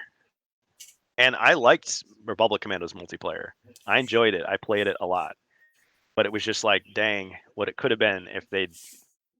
But I mean, but it's like you're making two games. You're making a there's your single player game difference though, multiplayer. man. Is I can still pick up Republic Commando and play the single player. I got my money's worth. Like Yeah, and I'm then not like multiplayer is not there. I'm not some Chad that picked up, went to GameStop and goes, yeah, can I get the next Thank you, Halo? Because I only play the multiplayer. And thank you like, I for was like, redeeming it. yeah, Yeah, yeah, like, and like, yeah, I don't know how many times I've done that. Oh, yeah. I knew Nick was going to chime in on this for me. That's why I Struck brought it up. a nerve. Well, and I want to push back just slightly on just one of the points you made, Strange Bus. Sure. When I bought WWE 2K14, like I specifically wanted to play it because of certain modes. Like I really liked Backstage Brawl, I really liked Elimination Chamber. Eventually, yes, I did play all the others, but I didn't get it going. Oh man, I'd really want to play GM mode. Man, GM mode is the best. Like some people get it and play just that. Like some games, you do have enough variety where you can pick the one thing that you like and enjoy it. But yes, I get what you're saying about, yeah, you spend $60 on a game, another $60 on the DLC or whatever, and you only play half of the game. And then a year later, you buy the next game, which is almost the same game, full price, and you still only play half of it. Or Yeah, it hell, seems kind of crappy. even games that don't have a campaign at all. And I'm not even just trying to force them out. It's the fact that like nowadays Mhm. multiplayer games aren't just meant to be fun multiplayer games. They're meant like it's like a gambling show. But like Yeah, not to get in deep into that. It's just the fact that they're microtransactions. simplified. Yes, And it's yeah, like like I said, Nick in chat here, you can NickyJables can vouch for me here on that. Like, and he also has some different points. Like me and him have had different points of view on a lot of things, but I can definitely say and agree with him on certain FPSs. Um, that yeah, you can get one that has a really decent campaign. yeah, Like I always liked the original like Modern Warfare games. Like I was one of those guys. Like I could sit and play through that because of the single player. yeah. But See, I only like the World War II ones. I wasn't as interested in those we'll see, and others. that's fine. But the big thing Mhm. is like you don't to me you don't really get that much anymore. And like it's Oh, for your money. yeah, like or I know people who will play. like games like Fortnite or like they'll play games for the seasons and stuff like that, and it's Player Unknown it's Battlegrounds, yeah, it's really hard PUBG. to swallow those types of games. At least for me, it is. And I could just be getting older and kind of out of the game with that sort of stuff. But um, I don't really NZZ like. is. Oh, sorry. No, go ahead.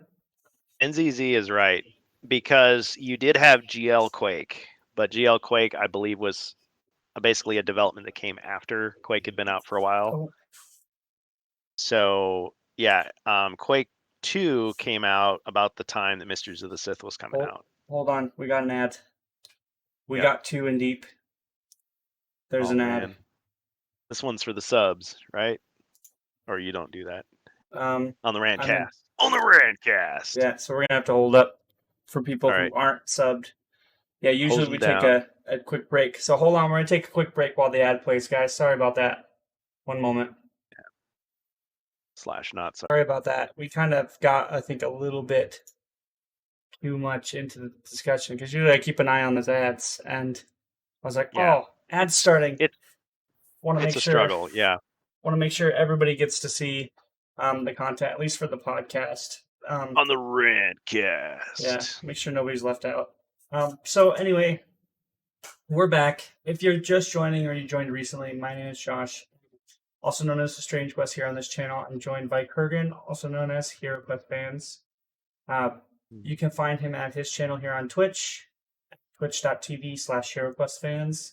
That's twitch.tv/HeroQuestFans. We also have the YouTube channels here. Mine's same thing here. It's Strange Quest. Or you can find HeroQuest Fans at XSC3, home of HeroQuest Fans. Oh, we got some new people. So Elviler and NickyJables, of course, are here, but Jacer J22 is Yeah, in. welcome, man. Thanks Now for I don't know about joining. it. It's Chelbro and Olivia. I'm gonna have to Well, check the bots list. no. Chell is a regular. Chell, Olivia is a bot. but Sorry. Slash not. Chell lurks. She's okay. Yeah. Sorry. I'm just gonna assume everybody's a bot and just be about to ban them and go, oh, sorry. And don't go banning my peeps. Well, you know what? You know what Uncle Ban always said. With great mod powers comes great responsibility. All right. N64 Duke Nukem Stadium level. I don't think I ever played Duke Nukem on the N64. It was fun. I want to say there was a Duke Nukem. Was this just my imagination, or was there one for the Sega Genesis or the Super Nintendo, or was that just like a beta? I think it was really terrible, whatever it was, I don't know. because you had Doom and Wolfenstein 3D, ported okay to those consoles, but then you had Duke Nukem, and it was really basic. Because yeah, in Duke 3D you've got the jetpack and you're flying around and Yeah, I getting remember that, some, but but getting pieces of cake and piece of cake. Yeah. yeah. So Strange Bus has an excellent run through of the leaked Duke Nukem Forever 2001 build, which I I enjoyed a lot. do. I went I back and watched the VOD. It was just a howler from start to finish. it was pretty good. But you had to edit it because there's a lot There's of a lot of explicit. NSF, Yeah. not safe for work stuff in it. I was just scrolling through the levels that were available, and one of the thumbnails for the levels is just porn. And you can't get into Yeah, the level. It's just a thumbnail porn. And like I was thinking to myself, like, man, somebody must have had to have a lot of fun making this game at yeah. 3D Realms. Well, there was a certain thing in Duke Nukem 3D which is like, this game is naughty. There's like, yeah, And like one of the naughty. backgrounds for your Duke glasses that you can make is like it's just a picture of Natalie Portman. Mhm.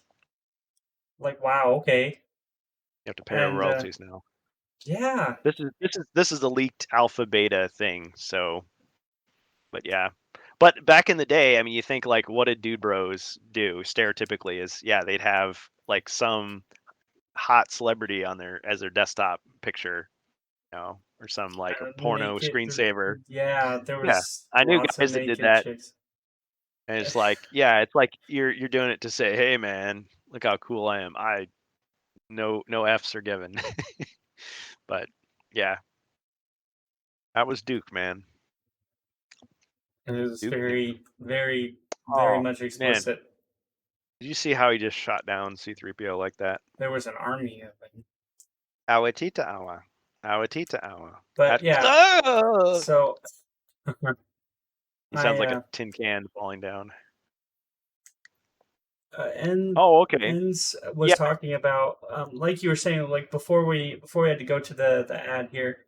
You talking about Jedi Knight was one of the first, if not first, popular 3D accelerated multiplayer FPS for the Windows operating system. Quake 2 and Unreal Half-Life came after. Duke 3D was DOS. It was either real or leaked beta. I remember seeing them in emulation era. Yeah, this was a. Yeah. Oh, that was you. You tricked me.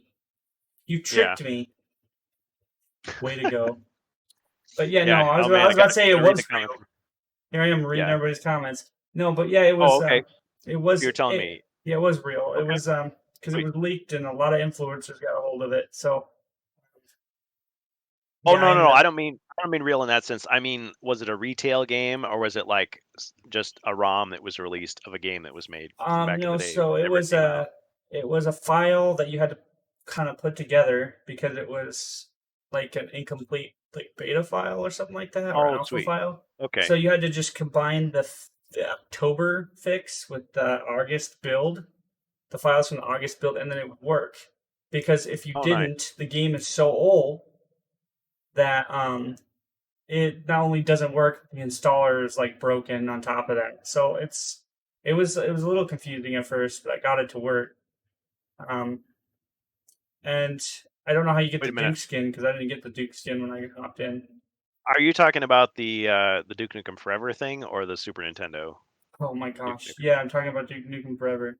Look, man. Okay. Listen here, mate. Um, if that guy's out there, hope he's doing well. Yeah.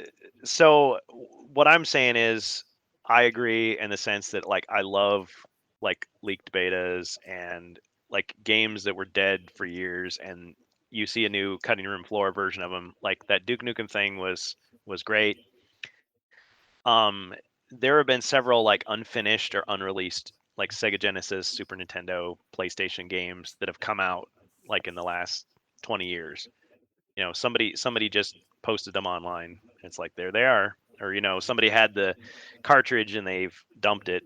Now, unfortunately, there are people who will slap those dumps on cartridges and label them ultra rare and put them on eBay and sell them for hundreds of dollars. And I Yep. mean, I guess the sense that you've got a cartridge, but it's like if you're going to do that, you might as well just buy an EverDrive and you can put all the betas you want on it and play it on your real hardware. I mean, then you only pay for the one expensive cartridge rather than hundreds of them with a custom label that somebody just printed out and slapped on there. It's like, ooh, Ninja Gaiden for the Genesis. Like, sweet. Yeah, it's just a beta. There's a HeroQuest NES game, but it's not really an NES game because it's actually for the Japanese Famicom. But if there's a hack that somebody made that you can play it on an NES, either with like a pass-through kind of cartridge, or I guess you could homebrew a cartridge. But I like that. I like the fact that those exist. But yeah, if you're a collector, you're obviously going to know enough to know that it wasn't a real game that came out back in the day. This is just somebody took something unfinished that was leaked and slapped it on a cartridge. Okay. So real quick, I'm just checking chat here just to make sure we didn't get anything from Polsky. Nope. Let's go ahead and take a look at what is. Okay, so to finish up our conversation in regards to Mysteries of the Sith, because literally as we've been talking, this is almost about halfway through, right? Yeah. About I halfway I through. like Mysteries of the Sith. I almost like Mysteries of the Sith more the Jedi Knight. Oh, But that's loaded. when I when I say that though, I want to qualify something. I'm talking about multiplayer. Single Oh, player, you could say they're two different campaigns. I would like Jedi Knight a little bit better because yeah, it does have the over the top expensive cutscenes, which I'm sure they're still paying those off to this day. No, I'm just kidding. I don't know. I like Jason Court. I like the guy that played Jarek. I like Yun. I like the whole thing. It's hilarious, except for Gork and Pick look kind of fake when they're with anybody else, but whatever. Um, but Mysteries of the Sith in multiplayer, I liked the fact that they did cater to people who just like to just be a straight up gunner. I like people who wanted to snipe, people who wanted to be like a sneaky bounty hunter, or people who wanted to be just a straight up Jedi. Like they put them all together in the personalities, and they had more maps. And yeah, they didn't have capture the flag. I wish they'd made some more of those, but I couldn't really complain with it. You get used to the sound effects after a couple hours of playing, and you don't see cutscenes in multiplayer anyway. So like all the complaints people make about Mysteries of the Sith, to me, really don't hold water when you're playing online. I mean, yeah, it's true. If you spend all your time like playing Canyon Oasis and you've just memorized that map, like you have the timing down for everything just perfectly, you're going to be pissed because you're playing new maps. But that would be true if you're playing Jedi Knight and playing any other map. Because I feel like back in the day, like you're playing Jedi Knight, like this would happen to me all the time. Somebody would be like, "Yeah, hey man, let's play." Oh, cool. Well, I've got this map that I want to play on. Oh, okay, sweet. So you download the map and then you play the guy on his map. And it's like he's got it memorized and you don't. So the first few times you're like, "Shoot, where is he hiding?" until you finally learn it. And then it's like now you're on an even playing field. Like that's how it was. Like so I you don't see the mean big as deal. in like you play on their turf until you want to switch to a map that you want to play, and Well, I mean, I they have to feel like they have to take the handicap, and like really at the yeah, end of the day, you if play you one have that you both to haven't get played used to together. You know? one map to be good at a video game, Yeah. there's a problem. Like there But you can play a favorite map. I'm not saying that. It's one of those things yeah, like I love Canyon Oasis, it but was a the fact is problem to have a tactical everybody advantage. Like everybody played it. And so yeah, someone who's new to the game might have had a chance on some other map, but if they play Canyon Oasis, they're just gonna get blown away it's like because Bespin everybody Streets, plays that. man. Like I love Best in Bespin Streets, yeah, Streets, but like I never yeah. there wasn't like a thing where like I was like let's play on Bespin Streets and like I would I like think cheese my way through the map. It's it was like Yavin Temple, I want to say was the one for Jedi Academy. I could be getting the name wrong, but it was that one that had the X-wings and there's like that desert area. Maybe that was Tatooine. What am I saying? But there was one are you map. talking It about was like Jedi Academy then? yeah, in Because Jedi Academy. What was the starting multi free for all map? yeah, It's like the very first one. I think that's the Tatooine map. I think Tatooine, not Masasi. Okay, yeah. I think So the the Tatooine one, a I lot of played people on the played that one. lava temple, or I played in the like the lava map a lot. I can't remember what it's called, but Yeah, it's there's like a dual one that's very similar. See, I think of them more in terms of numbers instead of like the actual names. So, but yeah, because I have my rotation on the Kurgan's meat grinder that way. like I But spent yeah, more it's time in like, Academy talking to people than I did actually fighting anything. Like we oh did man, like manual we dueling, should like play. a thing where like we use the bigger map We should and play some. We should play again. like Jedi Academy.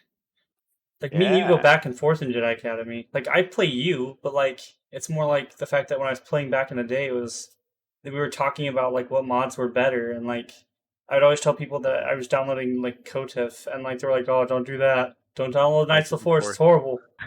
I was like, "Well, I mean, Well, like I have other I mods. It's remember when Movie Battles 2 became a thing, and like people were just like Movie Battles 2, Movie Battles 2, and I'm like, I tried it. I'm like, oh, that's kind of interesting, but I mean, I feel like I'm just gonna have to play this all the time. And I don't know. I mean, I guess it's like anything else. Like, why am I complaining about that when I got used to the rest of the game and I like that? But I guess when I go back for my nostalgia fix, it's like I just want to play the base game. Yeah, you want to play mods that you remember too. So if it's Knights of the Force, it's Knights of the Force. indeed." Yeah. And that But was it. It was I liked it more for like the bot. It had like bot control and had all sorts of things where you could customize yeah, certain NPCs and like I um don't. I don't complain about the lack of bots in Jedi Knight because back then it was really rare that you had it. Nowadays it's a must, it's essential. And there are Jedi Knight bots that people have made. There's a lot of flaws in them, but I mean you can play Misters of the Sith with bots, Jedi Knight with bots. Yeah, Um, they leave a lot to be desired, but at least they exist. And for all we know, somebody's been working on those. So maybe NZZ knows about that. maybe. Because it's true, there's some people that would rather just play co-op. Like, I want to cut up some stormtroopers with my buddy. Like, that's fun. That's awesome. But it's like I want to be able to run into spaceport and fire seeking rails at people and go into the carbon freeze and have somebody like force push me in there and like freeze me and be pissed off because I can't do anything and then smash me with like a stack of mines. Like that's awesome. That's fun. There was a carbon freezing map in Knights of the Force that was like really cool. It had like the whole Yeah. Bespin city mapped out, and then like you go to the chamber, Oh, no, no, and it no, was, no. I'm sorry. I think I saw the one from Movie Battles too. It's totally different, I think. well, it's the The one Falcon. I saw was yeah. But yeah, Mistress of the Sith multiplayer. I mean, once you get over the differences between it and Jedi Knight, because it's true, I went back to Jedi Knight from Mistress of the Sith, and I was like, "Whoa, this feels weird." But it isn't as big a jump as like going from this game to Jedi Outcast. I mean, you'd basically have to relearn it. That's what I'm But saying. this It's is like more those just like controls are like this weird. is yeah, going from this to Jedi Knight and back and forth is more like I haven't played in 2 weeks and I'm just a little rusty. That's like how it feels. Cool. Whereas the other one, it's like going from Streets of Rage 1 to Streets of Rage 2. You're like, this is a completely different game just with a similar theme, you know? It's And I very want to, very different. yeah. It's like I want to like it because it's got the similar theme and I like the theme, but in truth, it is a totally different game. Yeah. But if you like to saber duel, like there's no difference. I mean, you can still saber duel just like you always did with no force. But if you're like they took away force throw, so that kind of sucked, and they took away what was the other one? Lightning. They replaced lightning with chain lightning. So Jedi Knight, most of your powers you would target them, like you have to focus on somebody and then release the key, as opposed to Jedi Outcast and Jedi Academy where you just press it and it's just an instant effect, like a gun, like a force Never blast. really been able to get into co-op games much. Played Battlefront 2 on PSP co-op for a little bit. I guess I just prefer to be humiliated by myself. Hey, Elvira, Elviler. you're not the only one, man. I love co-op games because for me, back in the day, it was like Double Dragon, Teenage Mutant Ninja Turtles, The Simpsons, Final Fight, all those type of games. It's just like, man, this game is super hard. Help me, friend, so we can beat the game together. Even though a lot of those games they up the difficulty when the other player joins, but you felt like you had each other's back, and that was cool. Some of the games nowadays that have co-op, yeah, you've got all your team games and everything, but like I like playing Halo Reach and what's the mode? Why am I forgetting it? It's not horde mode. It's firefight, and you just fight waves of enemies until you win. And it's Hey, like I don't know, Elver, it's just a lot of fun. isn't there a new TMNT side scroller coming out in a couple of weeks? If there is, let's see it, because other than the arcade game that came out some years back, I have not been impressed by the TMNT games. Like they Also, always have disappointed me. speaking of co-op games, I used to do a lot. Like, I used to play. Um, we used to do Battlefront 2 and Battlefront with a friend. I used to do that with a friend of mine all the time. And like, I like doing. And like I said, I'm with Elvira here. I'm not a huge competitive multiplayer person. I haven't been for a long time.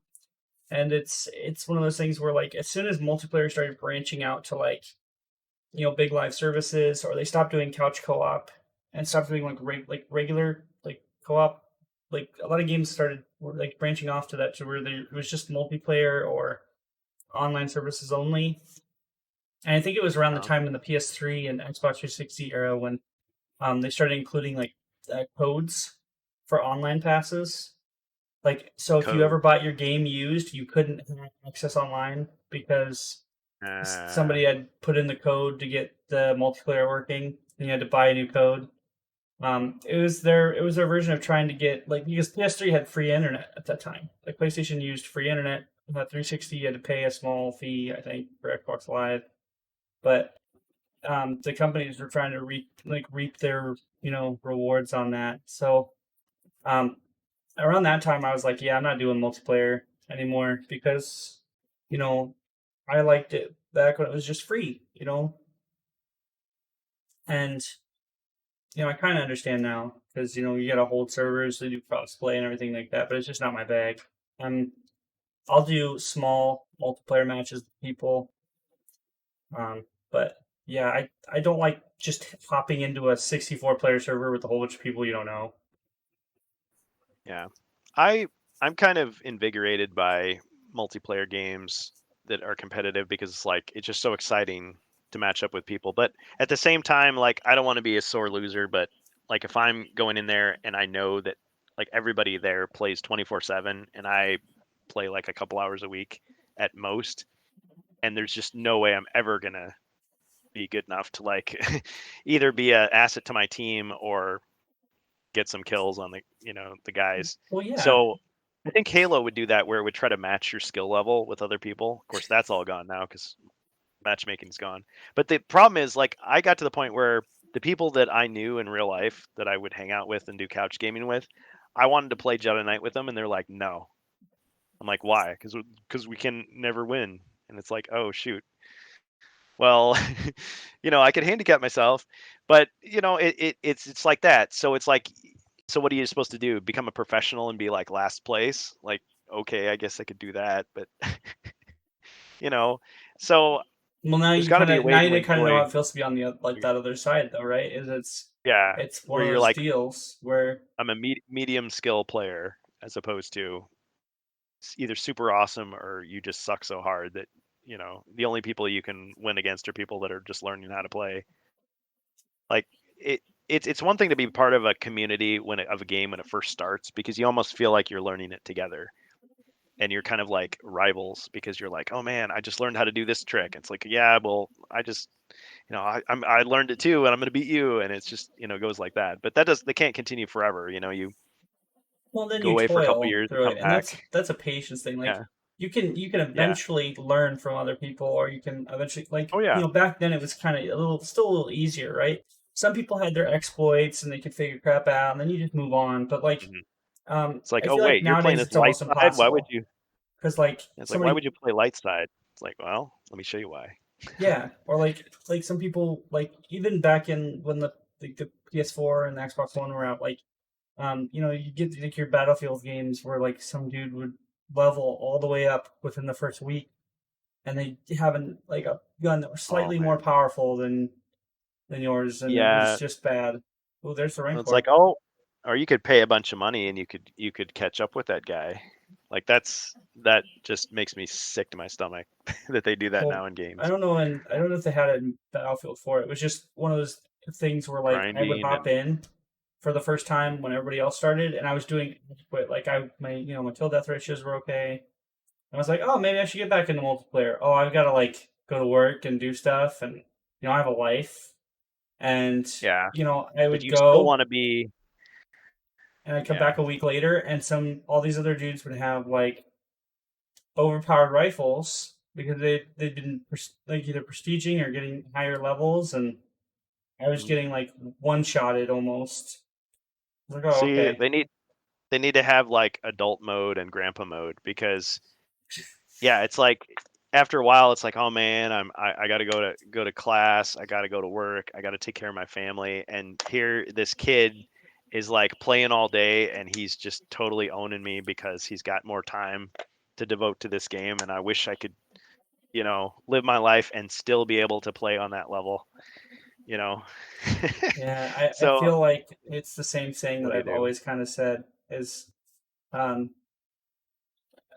the people with the most talent sometimes have the most time, and it kind of goes into any. kind of any like bracket, not just video games. Like Lonely at the top. sometimes the worst griefers are the people who have learned some of the best skills, but they have Oh yeah, done it like because they had nothing else to do. Or like, yeah.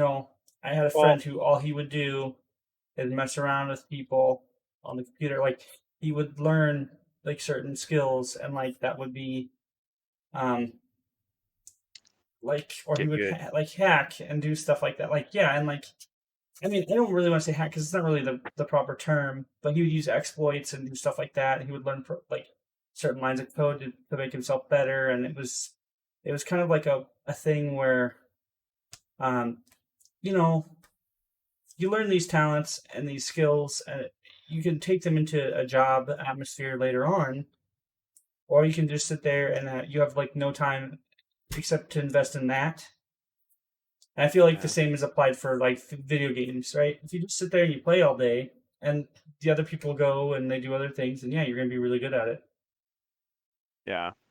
And that's not to take away from the skill they have. It's like, oh, well, you're only good because you have no life. It's like No, maybe not at true, all. maybe false. I know that's not what you're saying, but it's like that's just a natural thing. It's like you could say in sports. I mean, you get all the stuff about steroids and performance enhancing crap. I'm not talking about that, but some people just naturally have better genetics. Whatever they won the lottery, and so if they apply themselves and don't get injured, I mean, they're going to have an edge on other people that maybe worked just as hard, but they just didn't have the natural talent. So yeah, in your life situation, maybe you've got more time for games, or you've just got more patience to play certain games and And put up with Alviler is crap. right. Like as far as it Yeah, goes, like yeah, like I said before, you do have to have like the skill to begin with. Um, I'm not like really making it about like some people do like a certain game and they'll spend a lot of time on it. My my point is that sometimes most multiplayer games today aren't really built for um I guess people just to casual come gaming. back, yeah, come back and play, or yeah, casual gaming. And I really hate saying that because it's kind of turned into an insult. Yeah, it's like you're not a real gamer because you're just Like casual. yeah, and it's to me it's more like they've turned it more in just to a competitive sport than Yeah. a Well, something to do for fun. I mean, bragging rights can drive a person. Like when I was playing WWE 2K, like I liked the fact that people were trash talking me and like, I'm Randy Orton, I'm gonna smash you. I'm like, yeah, rubbing my hands together, like because I knew he probably was going to, but I was gonna try my darndest to get him this time. Like, but that was my attitude coming in as an adult, where it's like, okay, man, I had a long day at work. I want to play some games now and just cut loose. And Yeah, so that's what I would do. But I knew people that were so good at the game, like they knew the exploits, but they just didn't use them because they still wanted to have fun and they wanted me to have fun because we were playing together. But man, if they saw somebody cheating, they just let loose. It's like, oh, yeah, here's an unblockable hit. Here's another unblockable hit. Let's get this guy in the corner. Let's slam his head in the cage over and over. Oh, look at that. He rage quit. Aw. Like it me was so funny. So me they and were you like, me I'm sorry, me and Nick need to do I need to I'm sorry because he brought up me and Nick dead or alive. we played Dead or Alive a lot. And if Oh, this anybody is the knows guy. yeah, if anybody knows who what that game is, me and him are probably one of the few people to um play that game on like an edgelord level. Like we will go back and forth in wins sometimes, and it gets pretty competitive. It's cool. And it's just something that we like. I think just both kind of grown up like playing, and Wow. um Well, I'm in the presence of greatness. I didn't realize this was the guy. So oh yeah, I was gonna ban him. I thought he was a bot. So here is your best friend, the guy that you went went to war with, came yeah. back stronger. So So respect. we've been I think we've been going at it in that game since what like the PS3 days. I think it was what um yeah since like we first worked at GameStop, and we had like yeah since five, yeah. I remember the Dreamcast game. I think that was Dead or Alive 2, but yeah, I never really got much into it. I was We're, more a Soul Calibur. well, we've both been playing. I have three on my Xbox, and we played that together. But like I've been playing since like I think two or three, and he's kind of I believe the same experiences. But it's just funny how you brought it up because like I keep telling that to myself, like when I get home from work, I don't want to be like overly competitive. I don't want to stress myself out more, and like that's something I agree with Oh you as yeah, well. And he was like, play yeah, a light he's casual super game. casual, like I was like, you know. Yeah, I yeah. started when I found the first one at Pizza Hut Arcade. Yeah, There's a lot of brand loyalty when it comes to fighting games, though. I mean, I this was kind of after my time, but for me, it was like Street Fighter and Mortal Kombat. I liked them both, but a lot of people were like one or the other. And then it was like Virtual Fighter and Tekken, and then oh Tekken, Dead man. or Alive was around that time, wasn't it? The original Dead or Alive, and then I you had believe 2, 3, 4, so. 5, Extreme Volleyball, yeah, all that stuff. Don't get me started.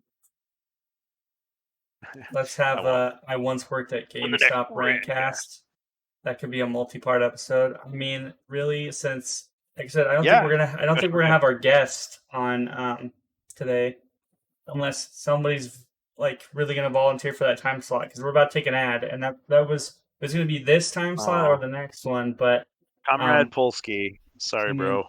if we're I mean, Working on unless the like next one. somebody like Nick or somebody in chat's willing to take up that time slot right now, I don't think we could probably do that. We GameStop. I would just sit back with a bucket of popcorn and just listen to you guys talk about GameStop because I've shopped there, but I've never worked there. me and him have had some pretty crazy stories. Some of them were just because like we had to work separate shifts, but I think there were a couple times me and him worked together because Yeah. we were both key holders. So there's some So really nice one stories. one question I do have to ask. You don't have to answer if you don't want to. Um, but do you have Battletoads? I'm hanging up on you right now. Cut his mic. Cut his mic. Yeah, like Banned. it's that you have no idea how many times we got that call. Well, and the funny thing, we released Battletoads because of that meme, and I own it now. Yep. The arcade Battletoads, the only one that I really liked. Even though the NES game was like ahead of its time, that game pissed me off. Especially the co-op. Speaking of co-op games, but Oh, hold on. it was Okay, terrible. so Yeah. we're gonna go probably have a quick ad break because I need to restroom and I need to get some coffee. Um, and the ad's Oh coming yeah, up, and then Battletoads Double Dragon, the Ultimate Team. yeah I we're gonna prefer Double Dragon. adjust the topic as well. Does anybody actually want to take up the guest spot? I don't think Polsky's coming back tonight. If somebody does, we'll give them the role and have them come hop on during the break. But that's up to them.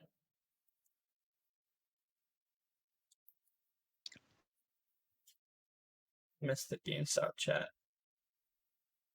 You guys talking about the store that closed because everyone just quit? No, no. I used to work. Me and a friend of mine here in chat, NickyJables, we used to work at GameStop.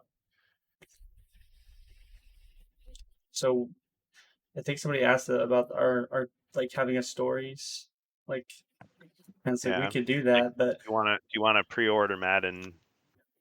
Insert name of year here. I think I have a pretty good rant about Madden 25.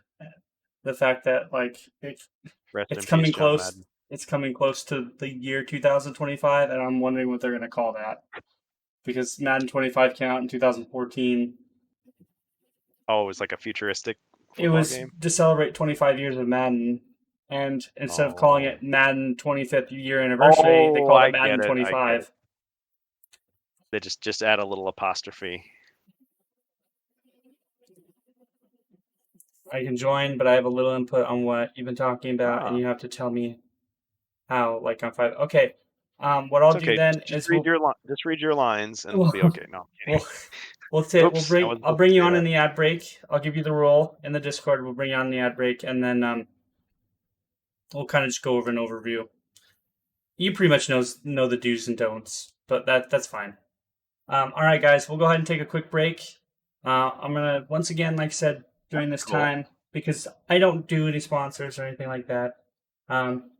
But since we're doing this on my channel, I do want to take the quick minute because if anybody does happen to sub or follow my channel during this time, take the time to take a look at HeroQuest fans. I know most of you guys are part of this channel anyway, but anybody who's in here who is not, that's Thanks for the plug. twitch.tv/HeroQuest fans. Because he's awesome and he's helped me set this up. So, yeah, take a look at his channel, or you can catch him on YouTube. That's XSC3, home of HeroQuest fans. He does a lot of cool stuff about HeroQuest, and he joins me in the Star Wars stuff. So, couldn't have done it without him. So, we'll be right back, and don't go away.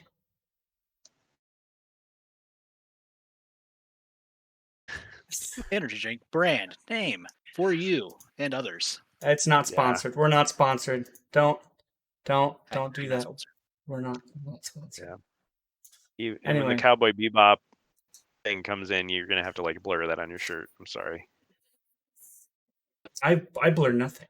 Anyway, welcome back. I blur you. It's now 11:33 p.m. U.S. Central Standard Time, and welcome back to the Rantcast because I'm gapping out a little bit.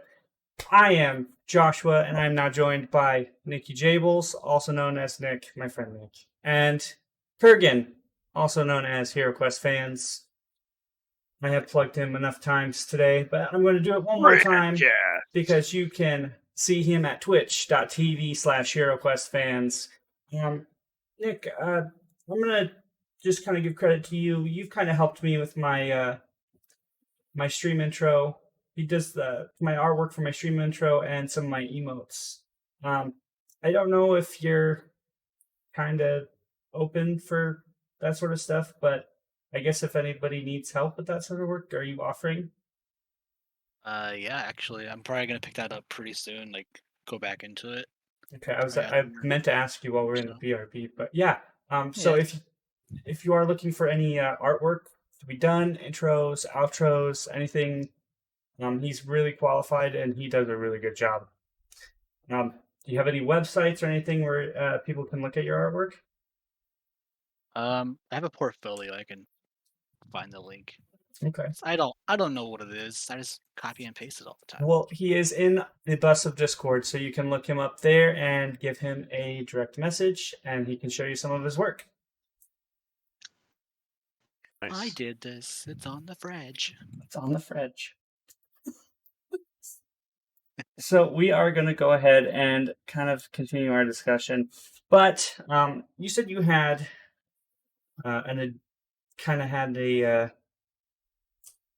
input on what we've been talking about. Are you talking about what we're currently talking about in this topic, or are we okay to move on to our next topic? I think I was trying to say I don't have much input because I don't know what you're talking about. Oh, but I'm very excited to be a part of it. This next topic that we're going on, you might have a little bit more. I was going to show all three on the Discord, but the way I have this cropped, it would be really bad. So you're just going to see my face on the stream. That's okay. Nobody else has their camera up anyway, so I tried to make this look nice and neat, and it's falling apart. I want to take his face off. All right. Go ahead and we'll get moving on to the next topic then, which our next topic is actually going to be based on upcoming games of 2023, which I know you know what those are. And games? I know games. Yeah, Kenobi and Andor. So let's go ahead and we'll go ahead and fade this out real quick. And we'll move on to the next topic of discussion. upcoming games of 2023. Pull up Book of Lord. We're gonna do the one that I know you're excited for first. You're looking at me. Yeah, my eyes are looking at you right now. Rants. My ears are looking at you too. I like it. We're gonna do the gameplay trailer here real quick. Okay.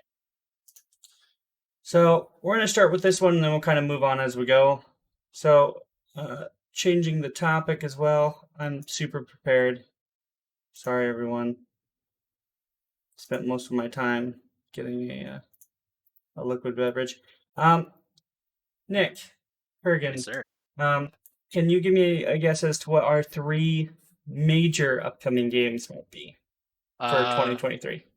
RE4, Knights of the Republic remake, and third option. I think I'm right in the first two. Yeah, is that good so far? Yeah, you pretty much hit it on the money. Fergan, do you have an idea? Are you talking about like the ones that I think are going to make the most money, or what? What is Breath of the Wild 2? I mean, Breath of the Wild 2 is one. Isn't that coming out next year? That's one of my personal look forward to. Yeah, see, I don't have a Switch anymore. Well, I mean, So which ones I'm looking forward to? I heard that they were remaking Silent Hill. Jedi Survivor? See? There's more than 3. Everybody's bringing it up on me right now. The pressure's on. The pressure's on. See. Can you hear me? Yeah, I can hear you. Oh, okay. Did I you got distracted for a second. did you say something and I didn't hear you? I'm so sorry. Oh, I couldn't tell. All right, here we'll go ahead and pop. Oh, okay. That song I wasn't looking at the chat. My bad. I am kind of looking forward to Breath Jedi Survivor. I think that's of next year. the Wild. Yeah, I've got a list here. List. So this is GamePressure.com. So take it for what it's worth. But they've got their list of most interesting games. So like a lot of these I've never heard of, but some of course are franchise games. But there's V Rising. V Rising's already out. Oh, okay. Really? So they're early access. No, it's early access. It's actually a 2023 game. Farathon, same way, early access already. Mhm. Darkest Dungeon 2, early access from 2021. But yeah, Resident Evil 4, Songs of Conquest, Jedi Survivor, Layers of I like how Fear, his arms are all limp. Starfield, Final Fantasy 16. Yep. My Time at Sandrock, Dune Spice Wars. Now that's okay. Yeah, That's My already Time at out, though. Sandrock. It's early access again. Oh my gosh. Yeah, there's a lot of these early access games. Dune You're Spice Wars. confusing So me.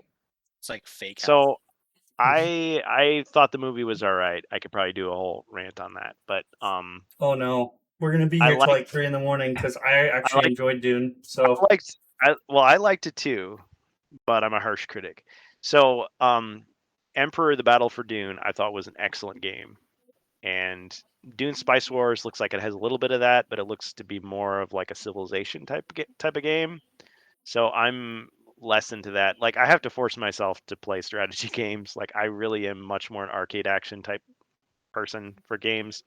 So it would be a tough sell. But just because it's Dune, it might win me over. Let's see what other games. Baldur's Gate 3, another early access one. That one since 2020. Wow. Alaloth, Champions of the Four Kingdoms, another early access RPG. Homeworld 3, I know Street some people Fighter are looking for that. 6. Street Fighter 6, of course, you've got your cadre of Street Fighter players that are going to jump right into that immediately. I hope it isn't as bad as Street Fighter 5. I really feel bad for fans of that one with the long development cycle, the piecemeal release, apparently the microtransactions. Like when I heard all that, I'm like, forget it. Even though I like Street Fighter 4. Wild Side, Void Train, Dead Space, Dead Philly's Space. Legend Untold. Yes, the Yeah, reboot. It's just called They're Dead Space. rebooting Dead Space. See, why can't they call it reboot or remake? Deader Space or Deadest Space or Dead Space with a Wait, Vengeance? hold on. Hold on. Dead Space. Pump your brakes. Hold on, pump your brakes. Wait, they're remaking Dead Space? Yes. Yeah. What in the actual fuck? They gotta give it the the facelift. We're going to 4 a.m. We're going to 4 a.m. What? What? I'm like speechless right now. Didn't that the game isn't even that old, and there has been 3 of them. They're remaking everything, man. Everything. Well, wasn't Dead Space like 08? It was 08. Yeah, and like I mean, if they're rebooting there are newer games that have been rebooted that don't deserve it, so I'll take this one. Granted, it's not the same like design team, so they better like be respectful for it. it's a good Still day to Dead EA, Space. but I don't know. Coastal Protocol is probably be better, I think, in my opinion. 4 a.m. Come on, guys, that's 5 a.m. for me. Oh, poor Today Rantcast. Yeah, well, so like I don't know, like it's one of those things where like I like RE4 I can justify. Like when they were talking about it after Resident Evil 3's release, they were like, "Well, come on, they're just gonna keep going down the line." I was like, "Well, wait, where's the second reboot of RE1?" And they're doing a fucking VR version of this too. And I'm so looking forward to this. I really am. Because I don't think they can. I personally don't think they can botch it, unless they do something really stupid. Right. But I'm just diving straight into RE4. I'm sorry, I've gone from topic to topic. There's my Star Trek reference. But I just kind of keep it in the monotone voice. Yeah, it's Resident Evil 4. I'm just gonna start because like I said, we're kind of on that time and we don't want to go till 4 a.m. But I don't have to read the whole list. I was just going through. I mean, there's. We'll start with. We'll start with. I don't. You're bringing it up again. I'm gonna be like, what? No, the Resident Evil 4.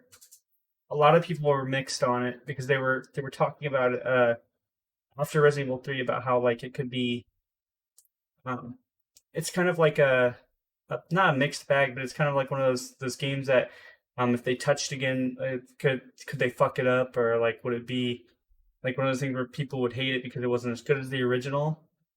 And with the gameplay they've had with the Resident Evil 2 remake and with Resident Evil 3, granted the original Resident Evil 2 was like really different. It was still that over the head tank control style game, and they incorporated kind of the same feel from and gameplay style that they had from Resident Evil 4, and even added a little bit more to it.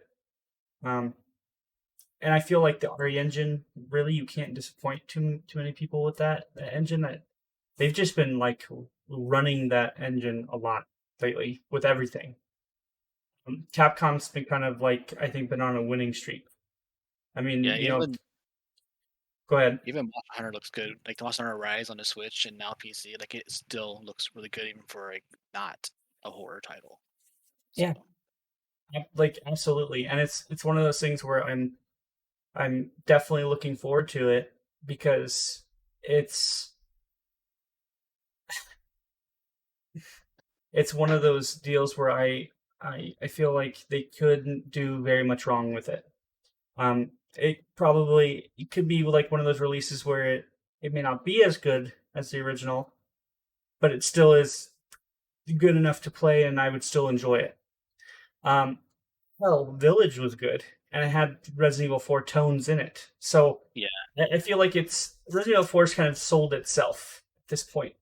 And if you're remaking it, I guess as long as you just keep the same formula and you add that same spice that you did with the last games, you're pretty much going to get a bestseller here. Especially if you're adding VR. Haven't they remade all the Resident Evil games? Yeah. No, they've I was wondering why they didn't do the first one, but they did a Resident Evil 2 remake. And then they did one for Resident Evil 3, which I think they were trying to. They split resources up, right? If I remember this correctly, they kind of put 3 on the back burner with a different team, and that's why it was a little shorter. But their main flagship, I think, was at this time. It was first Resident Evil 7, and they're doing different gameplay styles between 7 and 8 and the remakes. Like 7's like a first person survival horror with some action tones in it, I think, and then Resident Evil 2 remake has that RE4 gameplay aspect where it's kind of over the shoulder. You've got the that I don't know. It feels like you're always running low on ammo, and like it's got that. It just has that same like dread feeling, and I really don't know how to explain it unless you're like really playing the game itself. But just kind of the same like real vibe and control functions as the first one had. Sure. Or as the original Resident Evil 4 had. And then Village kind of like I guess spliced the two because the gameplay aspect for Village was pretty much the same tones as Resident Evil 4, but you had the first person aspect. So it was a very freaky game to play because they were incorporating a lot of like I think in the last 3 games they've been incorporating a boss or an enemy that would always chase you no matter what you've been doing. So, and I think they did that with this one. I think Village they changed it up a little bit more, and then in Resident Evil 3 it was just a shorter version of Resident Evil 3, but they kind of like abridged it a little bit. But I don't know. That's my kind of like tired version of this. My brain is souping. So until the caffeine kicks in. But well, I can tell you're a fan of it. I mean, oh, dude, I feel like long time. that's a series that passed me by. I guess at the time it was popular. I was like, oh man, I just want to play like a shoot 'em up game like Zombie Revenge or House of the Dead, as opposed to like actually having to conserve ammo and find save points. But I mean, I can see why it was popular. I mean, at the time it was a new thing. I mean, using those different new camera angles and the voice dubbing was kind of cheesy, but I'm sure it was endearing. I mean, I quoted something earlier there. So, yeah, I hope it's for your sake. I hope it's a good game. Nick, you're a master of unlocking. You like Resident Evil a lot. You've played them for a while. Yeah, I mean, I kind of jumped in at around 4, like when the GameCube one came out. I didn't really get into the PS1 era because I'm kind of the same way. I don't like scrounging for ammo, and I'm also like, that's too scary, so I don't play it. So I get really like worked up anxiously, and I'm like, I can't really play these scary games. I gotta be like distracted by explosions or something. But I did like 4 a lot, and I think Village is a good roadmap for how they're going to do 4. So I have a lot of faith that it's going to be a solid game and a good way to get like players that haven't experienced 4, were not alive when it came out, believe it or not, to like rediscover it with us and like know that 4 was an awesome title. So yeah, I'm pretty jazzed it. for it. And I'm hoping they use like they do something with it's Sanchez, right? The first boss. I hope they do something with him where like he's like chasing you, like they have him like stalking you or something. I don't know. I like that stalking aspect a lot. So whether it be like a different enemy or something, like right. I really hope that they do that rather than like, or even if they don't, but like incorporating a lot of like the stalking aspects because they've changed it up a little bit in each game. Like 2, you always had Mr. X on your tail most of the time, and 3 it was Nemesis, and he would pop in every now and then and chase you. And in Village, it was like you get different monsters that would stalk you. Yeah. And then that like damn baby. Yeah. Yeah. Yeah, so it would be each monster that you would encounter. So it wasn't like the same one. So they were incorporating different villains, and they'd be bosses eventually. But like each one of them would have a different aspect. Like that baby, you couldn't do anything about. You had to like get out of there. Yeah. And I think here we're gonna have like I think, a nice tonal shift where there'll be times where you can defend yourself. There'll be times where you can't defend yourself. I think they're going to incorporate a little bit of both, and I think it'll make it for a really good experience. And I'm now going to be excited for if they start just going down the line, and we're going to get Resident Evil 5 again. Are any of the monsters that stalk you named Chad, by the way? You want them to be. Yeah, maybe. I think Jump they're like scare redoing horror. it all again, so they get back to 6 and then do it better, I guess, since people kind of didn't like that one. Yeah. Maybe they're playing the long game. They're like, "We talking about 6 is fine. We just made it," you know, in 2025, wherever it comes out. It's going to be What weird.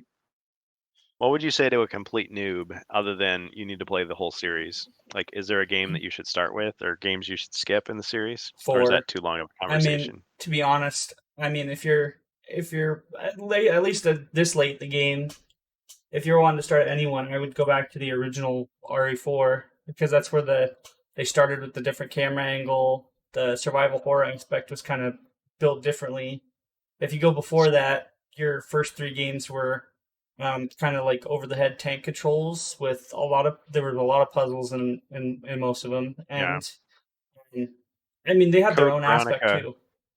Yeah, so I have Code Veronica X, and I haven't put a lot of time into it yet. But if I play that game, will I have a sense of the series, or is it like an oddball entry? It'd be like playing Mystery of the Sith. Okay. Oh, so the best one. So I don't need to play any of the Oh others. my god, I no! got it. It's I'm kidding. I'm over it's the a top with that chapter that comment. like you wouldn't. Triggered. It's kind of like one of those things that like, because I think the Side first story. Resident Evil movie was kind of based off Code Veronica, wasn't it? Because it took Alice is the main character in Code Veronica, and they kind of took shots from the game. So I mean, I guess if you want to relate yourself to the first Resident Evil movie, like I'm such a big fan. I used to watch Oh. those movies out of like they were kind of a guilty pleasure because I knew they were bad, and then like Oh, I lost they my memory. Oh and wait, I got it cheesy. back. Time to kill you. So it was like one of those things where I would go with a friend and we would just sit and watch those movies, and they were just fun. And That's part of the fun too, is like finding movies that you know are gonna be bad, but the content is still something you like. So yeah, like how Uh, over the top, slow mo oh. cheesy those movies became. like the Super Mario Bros. Movie, it's terrible, and I I love it's it. liked so House bad. of the Dead, and I refused to watch the movie or anything directed by Uwe Boll. Who? Uwe Boll. Are you talking, Uwe Jason? Are you Boll. talking about the Doom movie with The Rock?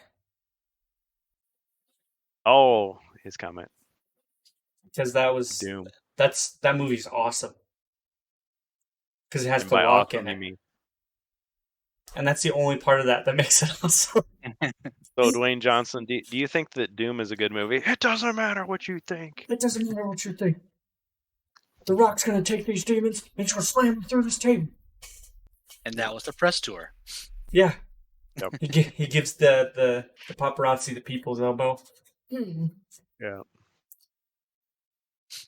All right, but yeah, just to kind of finalize, because like I said, we've probably been talking about this way too long. But for one game, Resident Evil 4, I think there's not a lot of. Well, you wanted to pick the games you were interested in, so Yeah. I don't think you did anything wrong. Well, there's Yeah. also a lot of games that, like, we went down the list. I was like, oh man, we're gonna be here for a Yeah. while.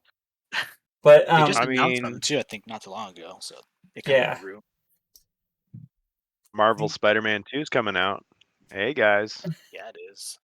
Aliens: Dark Descent. what's coming? Marvel's what? Marvel's 28th something or other. Marvel Spider-Man 2. I remember the PlayStation Spider-Man. It was like, wow, a superhero game That was so good. actually fun. Yeah.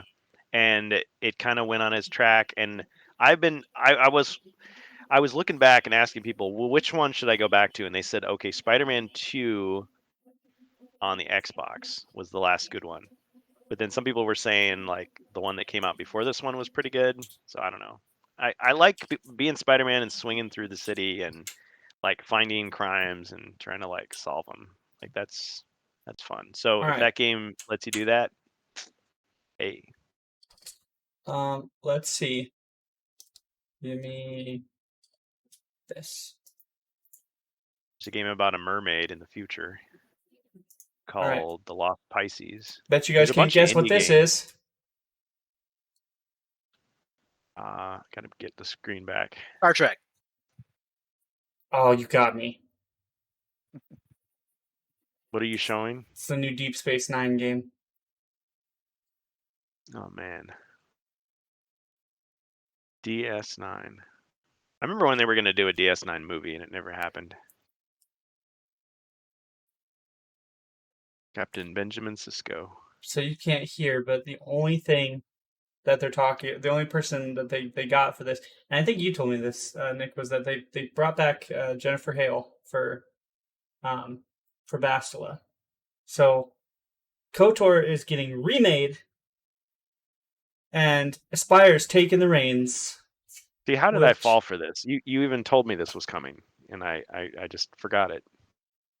Yeah, I Because think you told me that, but I remember being excited because I like Jennifer Hale. She's really good. She's in a lot of stuff. Yes, she is. It's kind of like Troy And that- Baker at that She's point. in- And that throws me off because I went to school with somebody by that name. So if she's watching, hope you're doing well. But yeah, I'm really excited to see what Aspire does. So because they've spent most of the last 13 years now porting these games over to mobile devices, to other consoles. Just been working on it in general, and I would like them to actually do stuff to this game. Isn't it interesting they're actually calling it a remake? Like that's yeah. what we call these, but they're actually saying remake. I don't know if it's gonna stick. It'll be funny if it does, because like I feel like making a title like that is weird. Just reboot Star it with the Wars same title remake. at that point. Yeah, like Star Wars Special Edition, but we thought that was like no, just call it KOTOR limited. 2022 or 2023 at that point. Like just put the date in front of it. KOTOR Rampage Edition.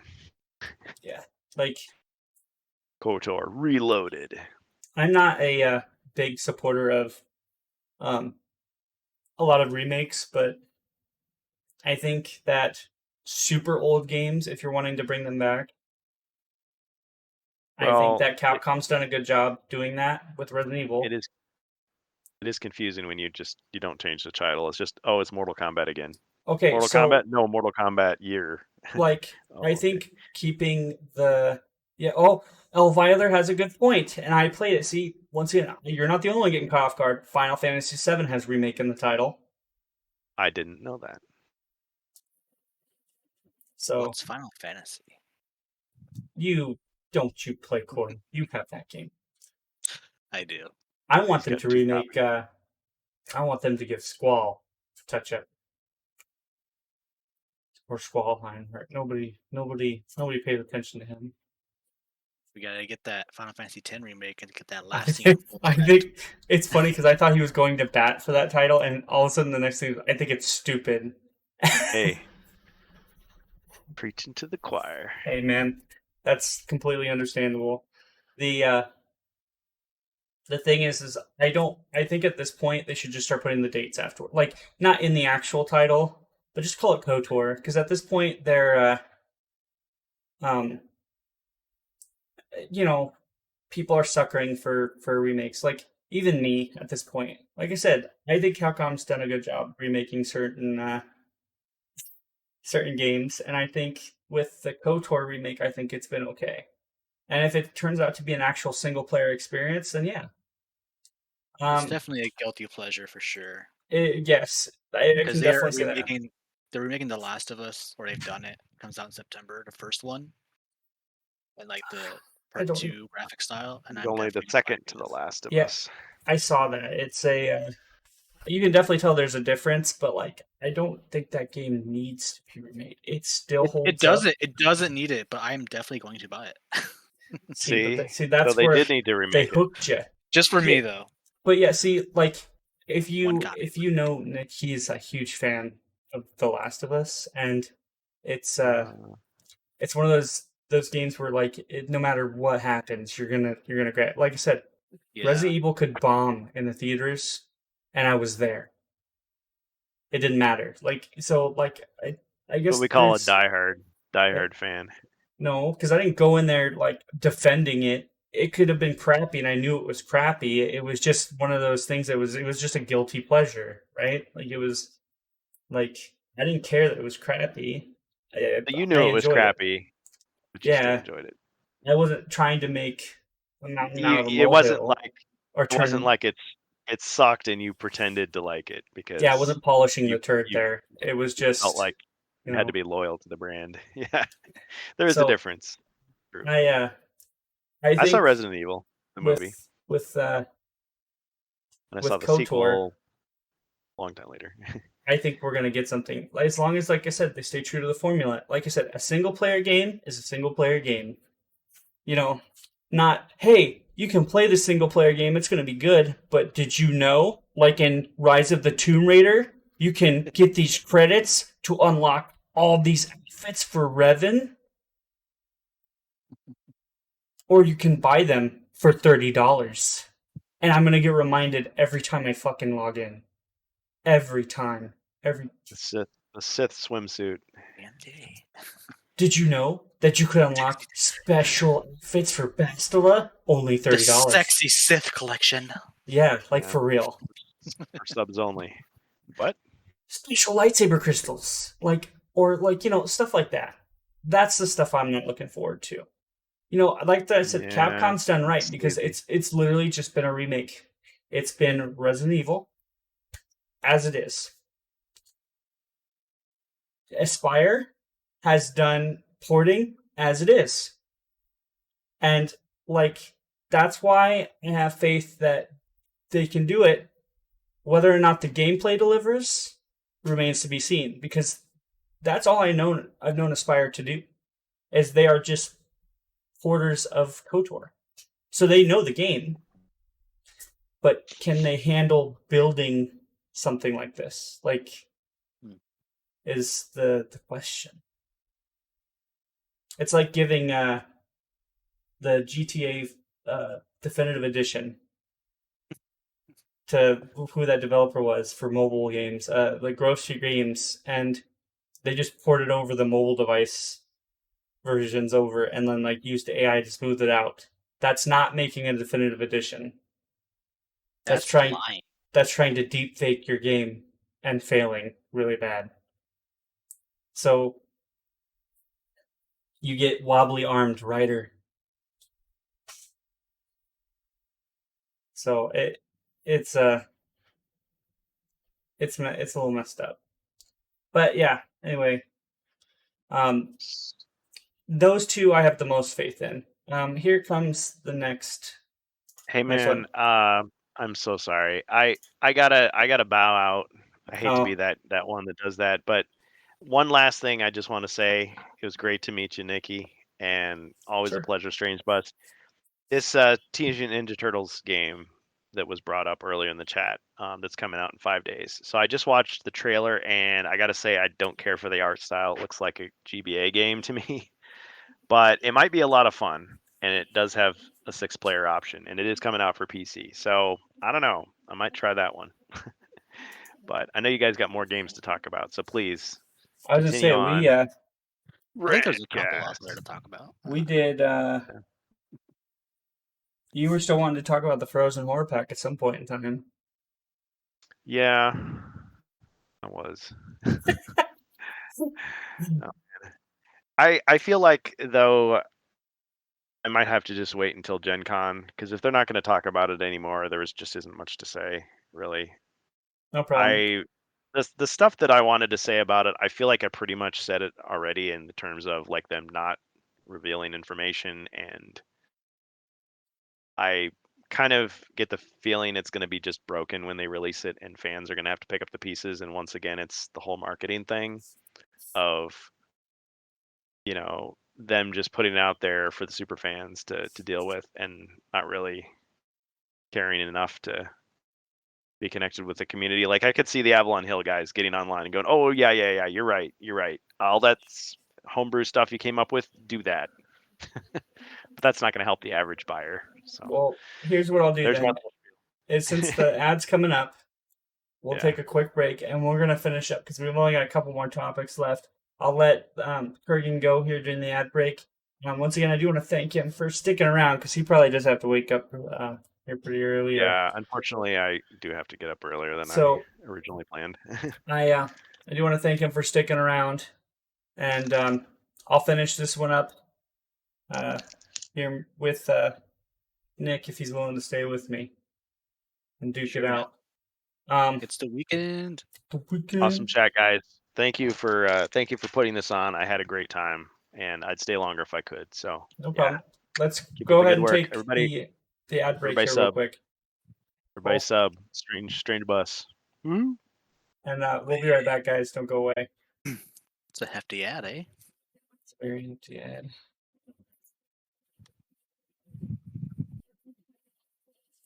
Give me one quick second to grab the Discord details here real quick.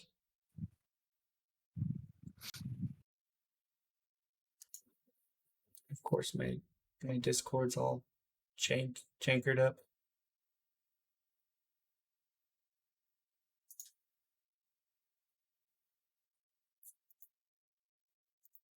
There we go. That should be better now. All right. We're back officially. And yeah, Kurgan had to dip out. He had to be up early in the morning. So it's me and the guest. We're here with Nick, also known as NickyJables. He does some really cool art, and he's located in my Discord. Just check him out. Give him a direct message, and he'll draw stuff for you. Hello. But keep it civil. So for everybody who's still left in the chat, I want to thank you guys for staying with us. We're going to take a look at one other game. And Nick, do you have a opinion on this one? By chance? What are we? This would be the Silent Hill remake. Oh yeah. Well, Like I've said before, I get anxiety really bad when I play scary games. I can't like sit through them the whole time.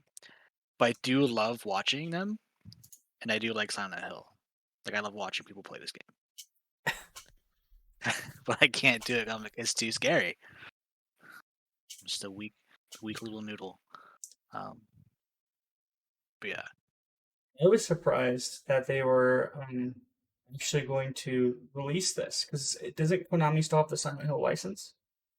I thought so, but that's something I heard like years ago. So who knows what's changed since then? Who's doing this one? Does it say? I don't know. I didn't check the. It'll replay again here. Actually, we'll do. But so far, all we've gotten is like pre-rendered trailers. So I'm really surprised that like we still. The biggest thing about these is that I'm still surprised that we still got like a year ahead. Like it's planned. Everything's planned for a year ahead. Yeah. Like, and there's no like gameplay reveal or anything. It's like just like Resident Evil 4 got one, but it was like a reskin of 2, pretty much, with some added like default models and stuff.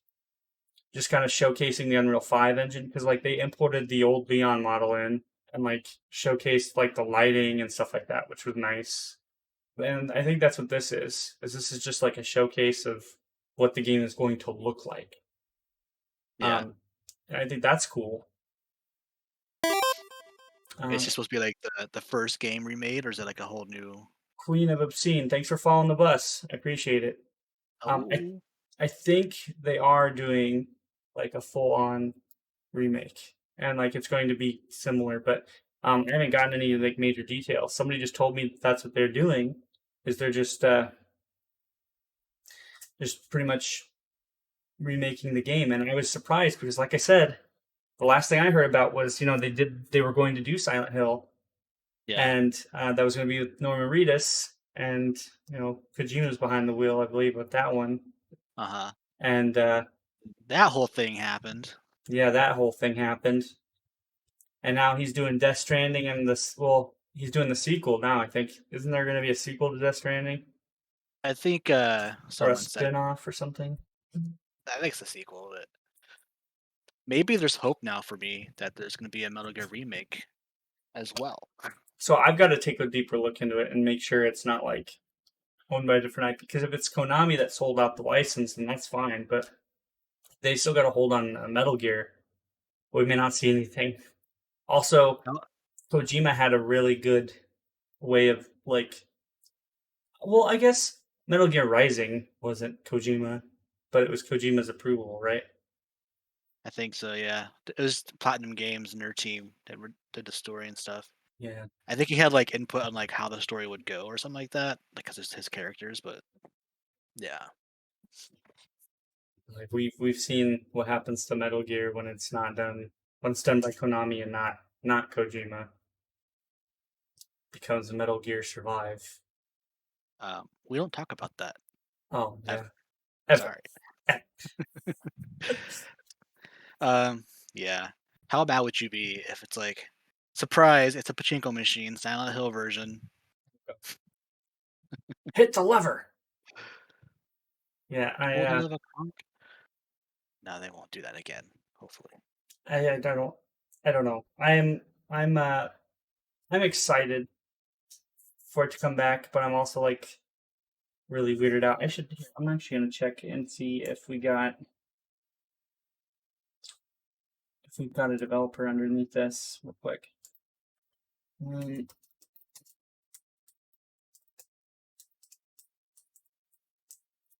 see. It is. Oh my gosh! So Konami is the publisher. Looks like, but they said, according to what I can tell, um, Bloober? Is that what they're saying? Is the dev? Would you say? It says Bloober is making Silent. Oh no, that's a Silent. Wait, Silent Hill 2. What? Hold on. I have to look deeper into this. Yeah, this is Bust out fairly those detective skills. fairly recent. Still taking a. Well, I know the publisher's still Konami, so Konami agreed to make another game finally, after forever.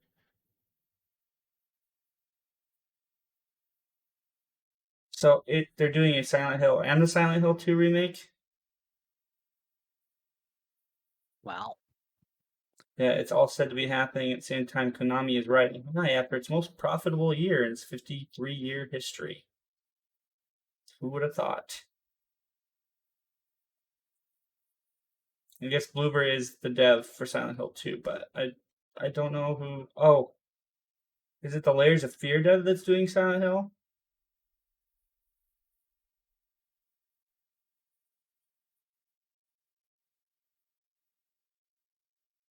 Okay, yeah, they said the Bloober team is doing both.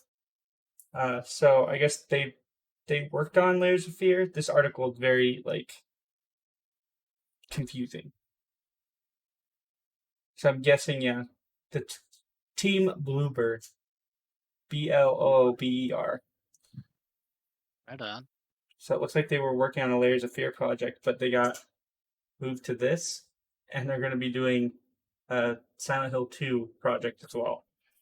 So they've got a lot of work under their belt, and Konami aren't nice people. So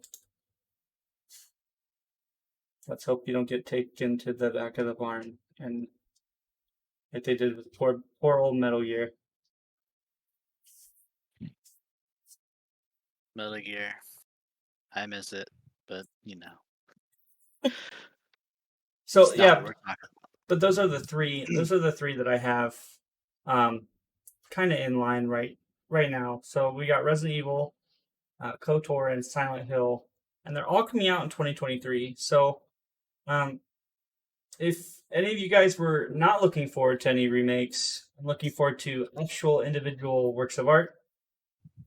Keep looking, because I don't know of anything that's.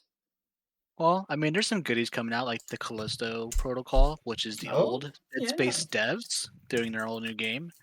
That comes out in, I think, December? I think it's December. But it's this year. So Also, that'll be a nice horror space game to play again.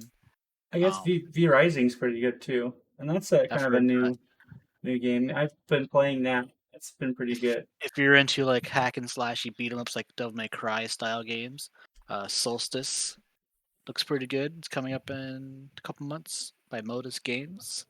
If you like to beat up dudes with a ghost sister, because you have a sister that's a ghost and she follows you. But yeah.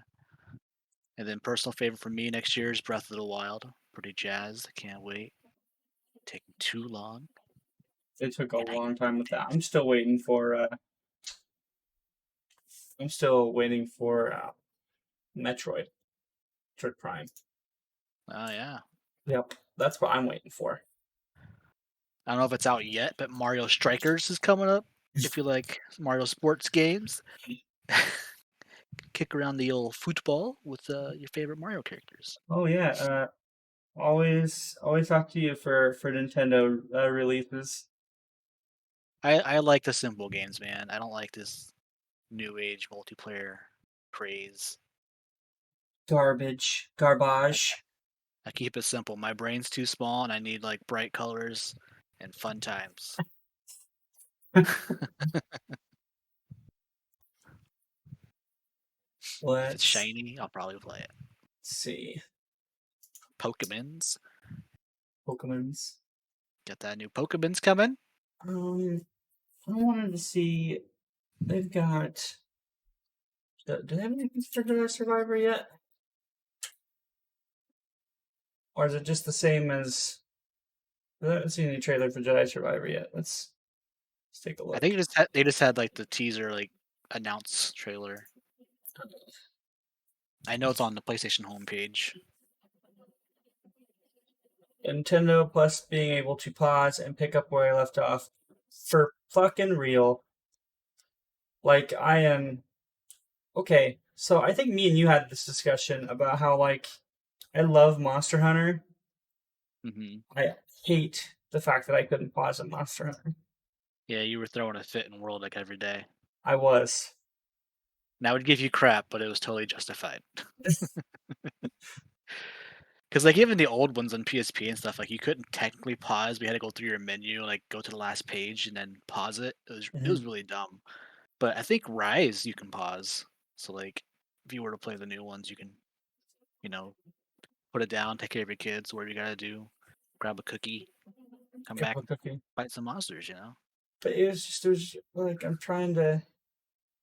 If I gotta use the restroom, or like my kids are crying. I can't keep fighting this monster. I gotta go. I got to go. Do man, I got life to live. Yeah. Yeah, I definitely circled back to Nintendo my older years. Like as a kid, that's where I started.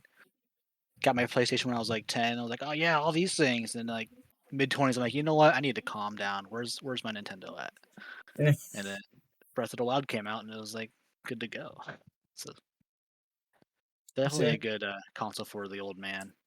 I've wanted, like, I'm starting to enjoy my RPGs a lot more now. Like, right. Or stuff like this. Like Fallen Order is not bad. Like, there are chill times, and V Rising's pretty cool. Like, I just like building in that game when you're not, like, too much into the survival aspect portion. I mean, I'll play it, but it's one of those things where I just want to, build the castle, collect the resources, just chill, and kind of like one of those games, like kind of like I missed playing like Minecraft, sort of like, but I don't want to play Minecraft anymore. So just building something, kind of working my brain a little bit. Yeah, I never got into Minecraft, but I definitely understand the appeal of it. Yeah. It's kind of like Animal Crossing. Like, it's kind of a lot, but it's so relaxing at the same time. Oh yeah, I liked playing Animal Crossing, but it's one of those games where like I can get a year into Animal Crossing, and then for me, there's almost nothing left to do. I feel like it starts turning into a chore, like real life. I gotta wake up, I gotta tend to my city, my town. I gotta talk to all these people. Why do I have to talk to all these people? I don't want to talk to all these people. And then like the coolest part about the new one was that you got to build the town more than anything else. Yeah, family killed my online multiplayer. I can't dedicate 5-10 minutes for a match, let alone time to get good. For real.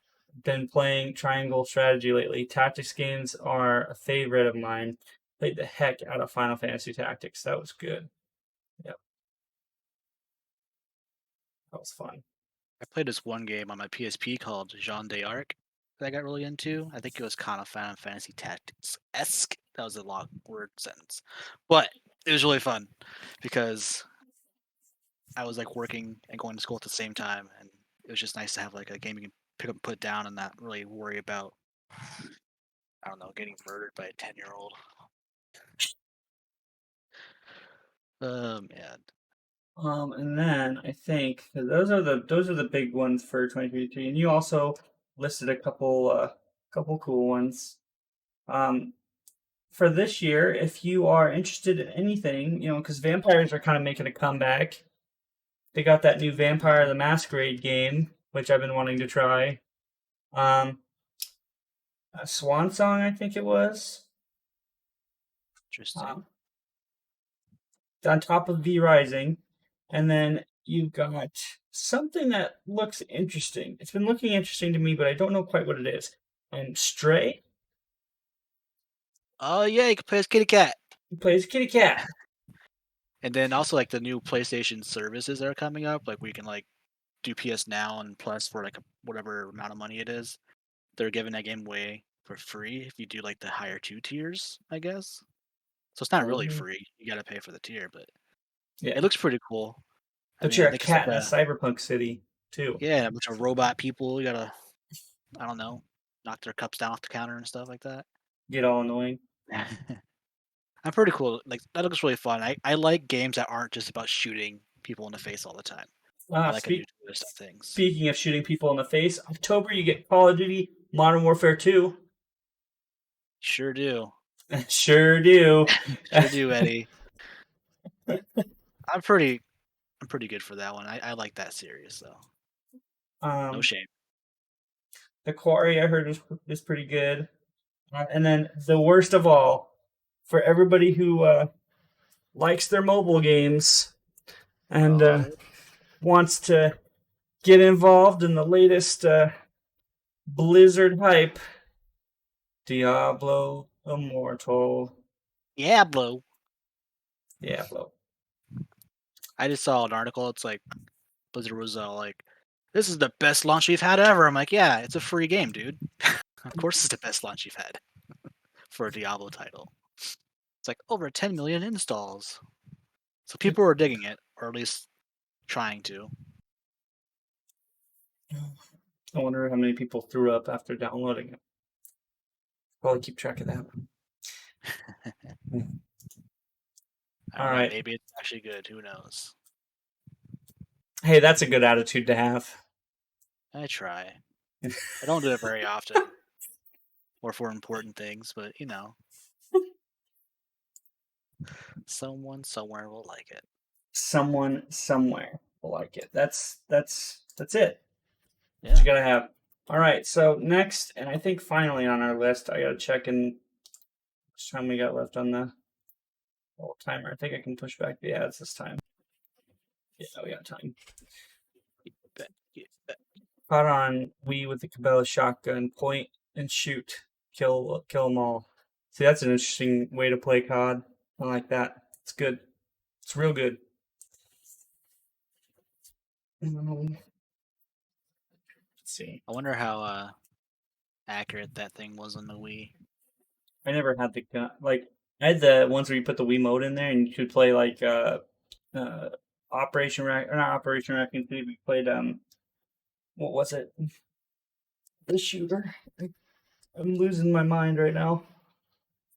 I had a Wii for about 5 minutes. I had Twilight Princess, and I had Monster Hunter 4. There was a rail shooter that I played all the time, and it was really good with the gun. So it was pretty accurate because it used the Wiimote. Okay. We'll go ahead and change this now. Lots of games have gyro controls. Well, yeah, no, I was talking about like with the Wii, like the Wii, like I had the I think there's like a Wii gun like chassis, and you put the remote in, and then you can point and shoot, and it worked with like a Resident Evil game on the Wii. It's like a rail shooter. Was it House of the Dead? No, Oh, okay. but House of the Dead is really fun, especially the new one. I heard is really really fun. The one that we played was pretty fun too. Yeah, I think it was indeed. 2 and 3. We played the first one at the bar, and then I don't know if we beat the second one at the bar either. I can't remember, but we beat the first one. Right. Good times. Okay, so next topic.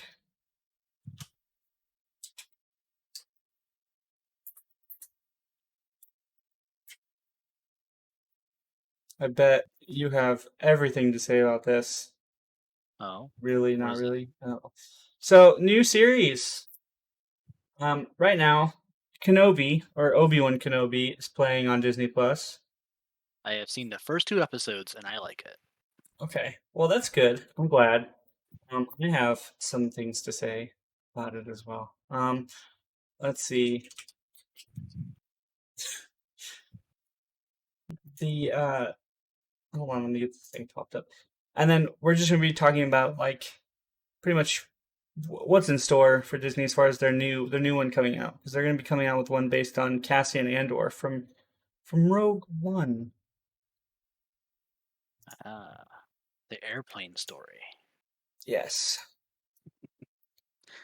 So anyway, I think I've watched the first. There's a fourth episode now, and it gets way too late for me to even sit and watch it. So I haven't seen the fourth one yet. But so far, you said you enjoyed it, right? Yeah, first 2 episodes in, I'm having fun with it. Okay. So here's my. It's just my opinion, right? That's where this comes down to it. Like I said, with the Rantcast, like Kurgan stated before, if you enjoy this series, I don't hate you for it. It's not gonna take, it's not gonna ruin my day, and I'm not gonna take my personal hatred out on you or anything. Disney comes out with some really good stuff from time to time.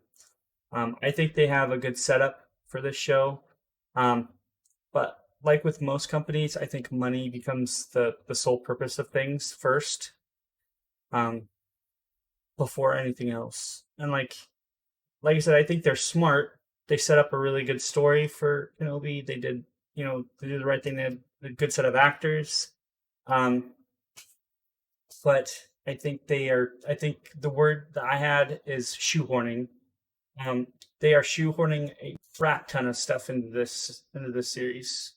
And for people who I watch Star Wars, I watch the movies. For somebody like that, it's probably not going to matter, right? You're going to enjoy this whether it comes out or not, because Star Wars right now is just a big old. I think it's been oversaturated with like media, just a whole bunch of media. And when I hate to sound like your grandfather, but it's back in my day,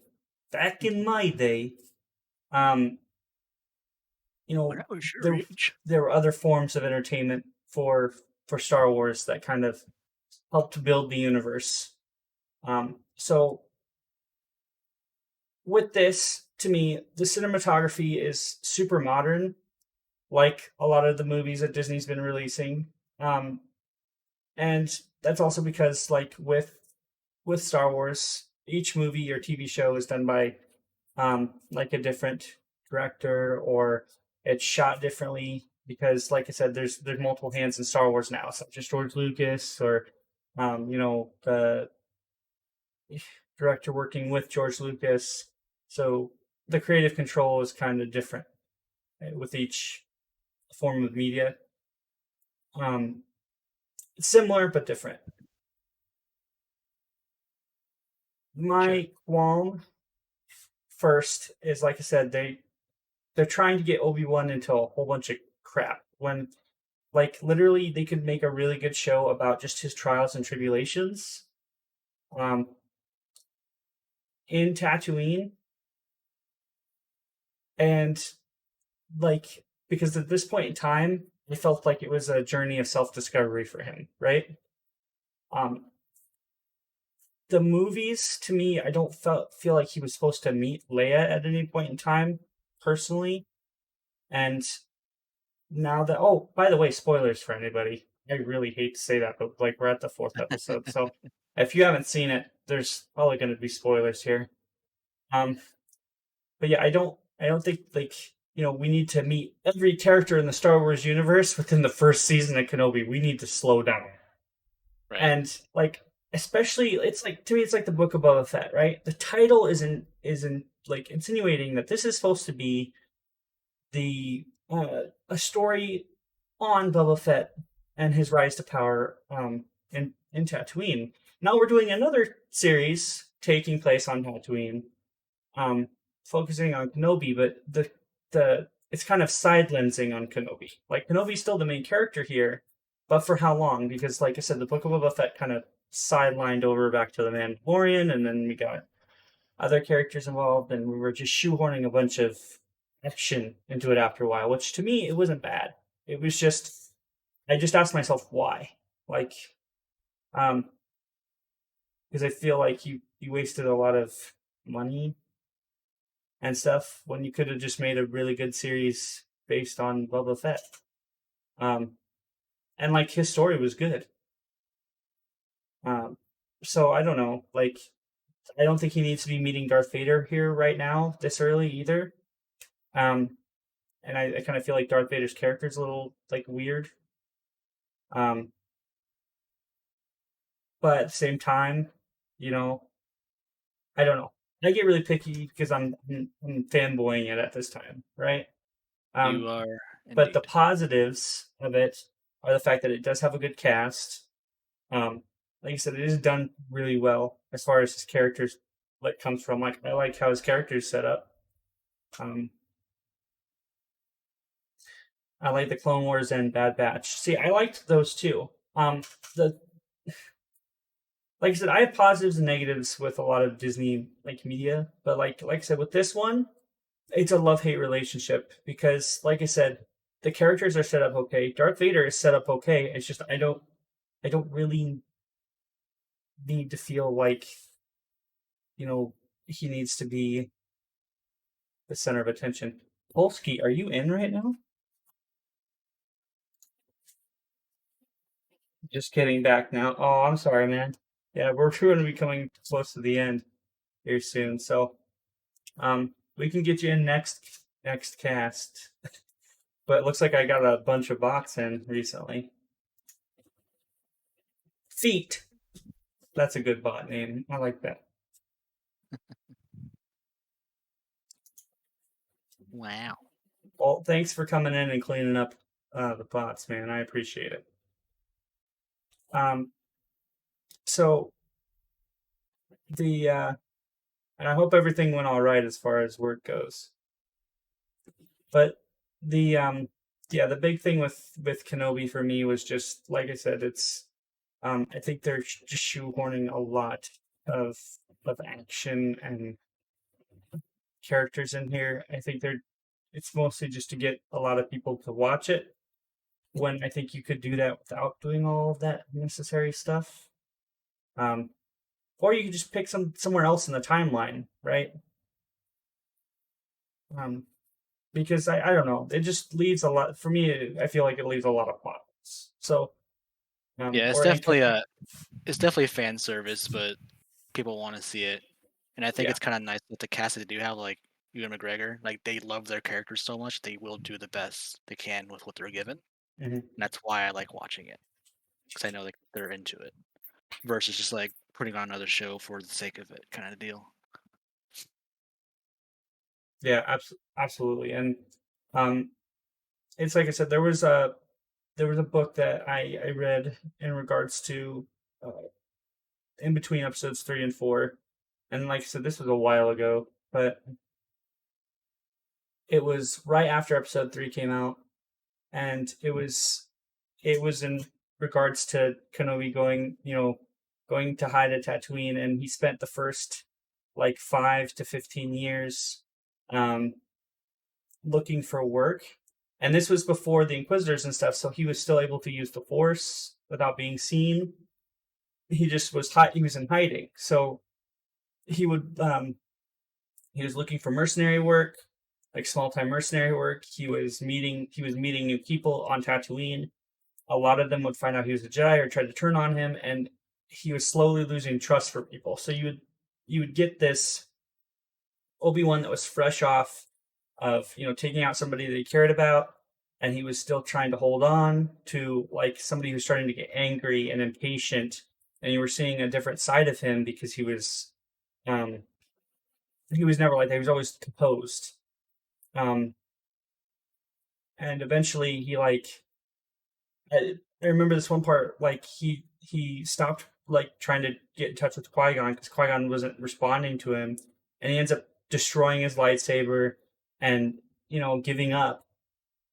And you know, he leaves Mos Eisley and goes and builds a hut and kind of talks to Owen, and there's a huge like kind of like plot turn in that book, and it ends up that he ends up like calming down over the next like decade or like however long for A New Hope, because it wasn't that long, but like he ends up like right before Luke's teens, like ends up getting in touch with Qui-Gon before Qui-Gon fades into the ether, because I guess you could only be a Force ghost for so long. But so he wasn't really at peace for a long time. But like I said, it was not a long book, but it was just his journey of you know, self-discovery and getting over that. Yeah. And realizing that there was hope. So you know, I don't know. This also brings a darker version into it as well. You know, you see Darth Vader coming in and like breaking people's necks with the Force, and like I said, Vader had the very fearful version of himself without having to do a lot of that. And like I said, I think it brings plot holes into it, because then people start wondering, well, then what is the Force if you can just do whatever you want with it? And it's I don't know. It's kind of weird. It brings up like Force Unleashed vibes for me as well, like where you have this one OP character that can literally lift Star Destroyers up, and you've got fanboys asking, well, then what is the Force? Because I thought it was like an extension of yourself, and you're lifting like 700 million ton machines. But, you know, it's just getting overly involved, I guess. So to me, I like it. It's just, to me, it's like Rogue One. I don't know if we really needed it. So, and I was actually looking forward to this. So it's, but that's... You just gotta choose your battles, really. I mean, yeah. Star Wars is so complicated now with all the fan base and the money grabs. You just gotta and take it with a grain of salt and just jump in, you know? See how you feel about it. Feel like it could have been a book. Like, and I really hate getting nitpicky about it too, because it makes me feel like I'm like an upset nerd. well, actually, yeah, like, but it's, to me, it's something that like I feel, I don't know. I'm always like, it's so simple. You could just do something simple and make it good. Why do we need like a million characters in your show, like all trying to hurt each other? Like, this is supposed to be him in this most peaceful and darkest time, and like now he's off going to different planets. He's not watching Luke. He's having Force PTSD. He's like, you know, in the midst of panic attacks half the time, and it's just, to me, it's just weird. Yeah, I guess I'm kind of fortunate because like I'm not like a huge fan like you are of Star Wars, but like I like it enough to watch it.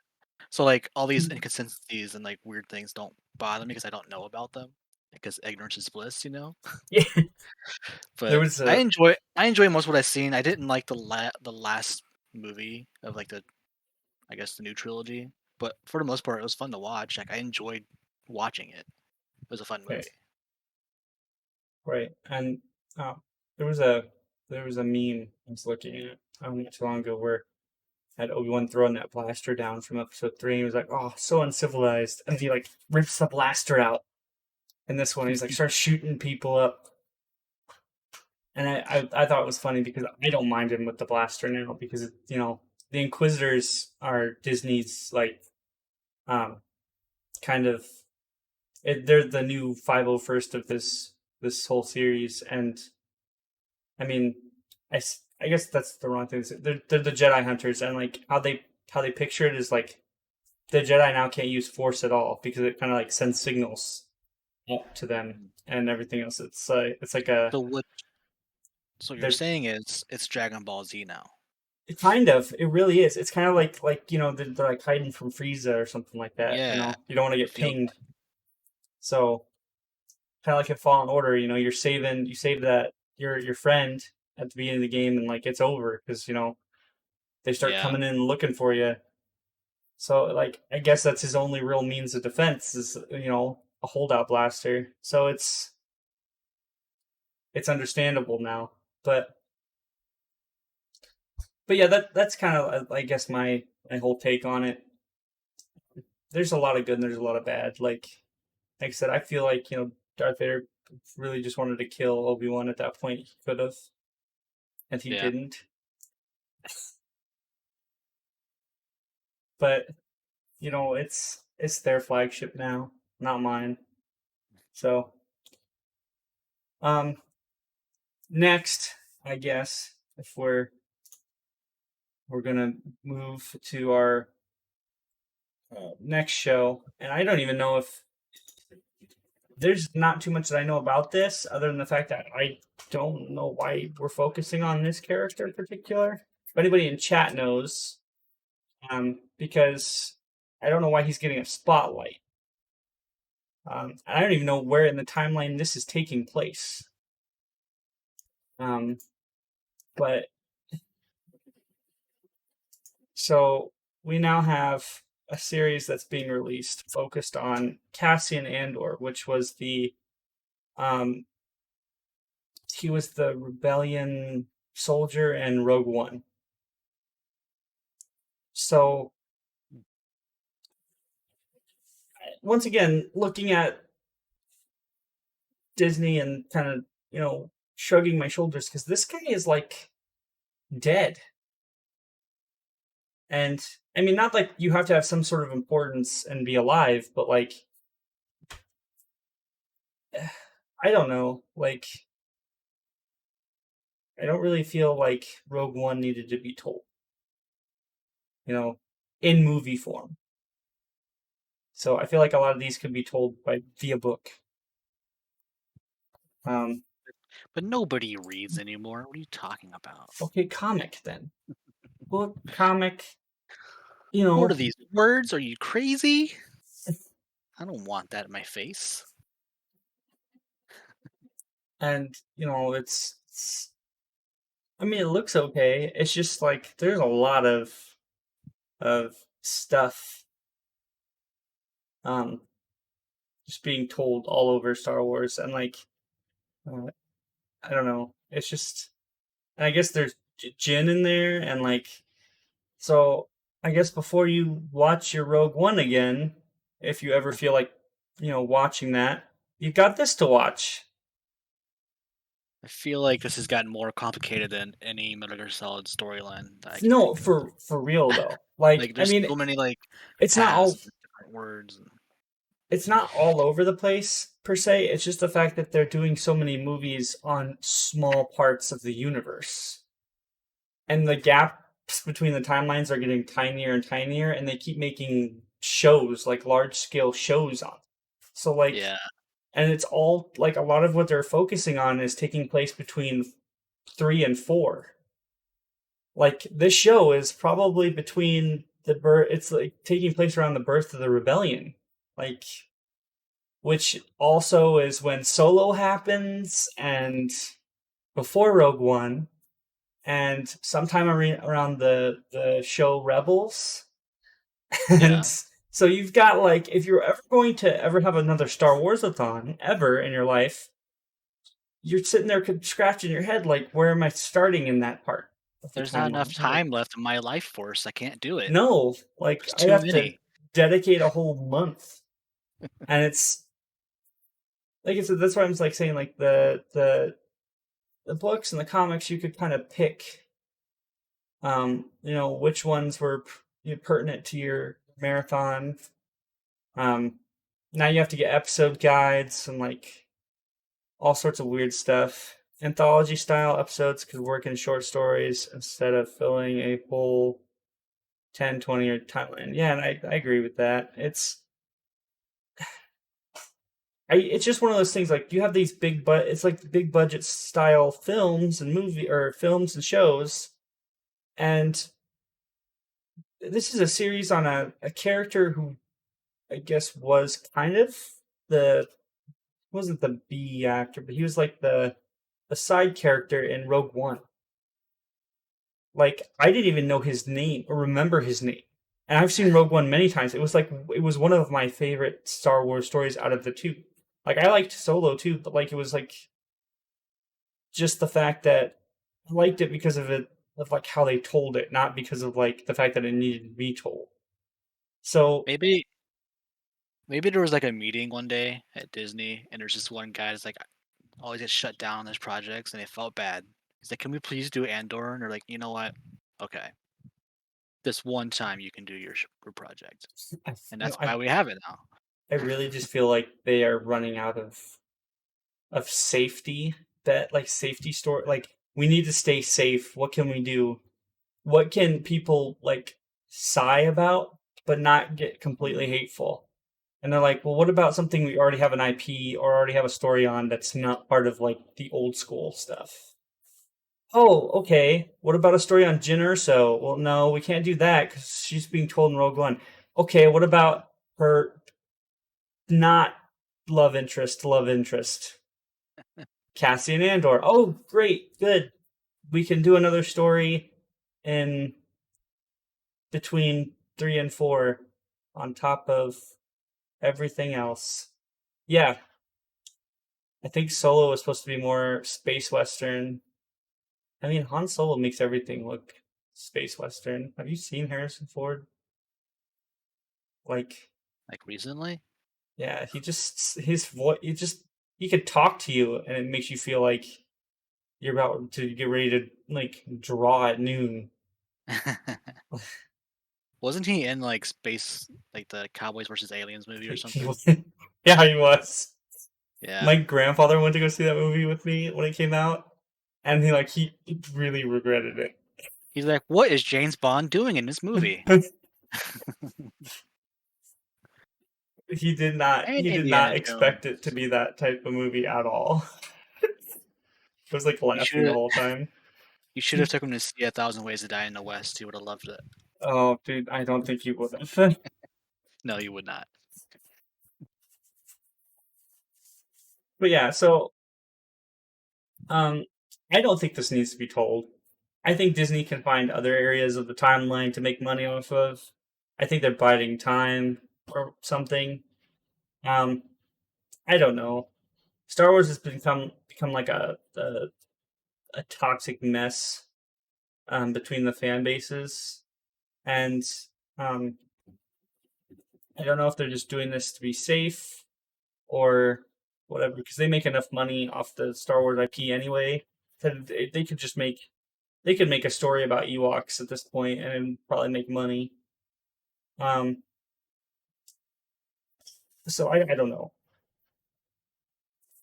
They're just biding their time until they can remake the original trilogy. Oh, and that's something I brought up because, like I said, with the cinematography and everything of these movies, they really put the old ones out of like they're just a mismatch, right? Yeah. And it's not the quality because that doesn't matter. They can restore the quality of the old ones. It's just how everything's told and set at an angle. Like the old ones have their own special like way they're told and how they're shot, how the color's corrected, everything in that time period, everything's done differently.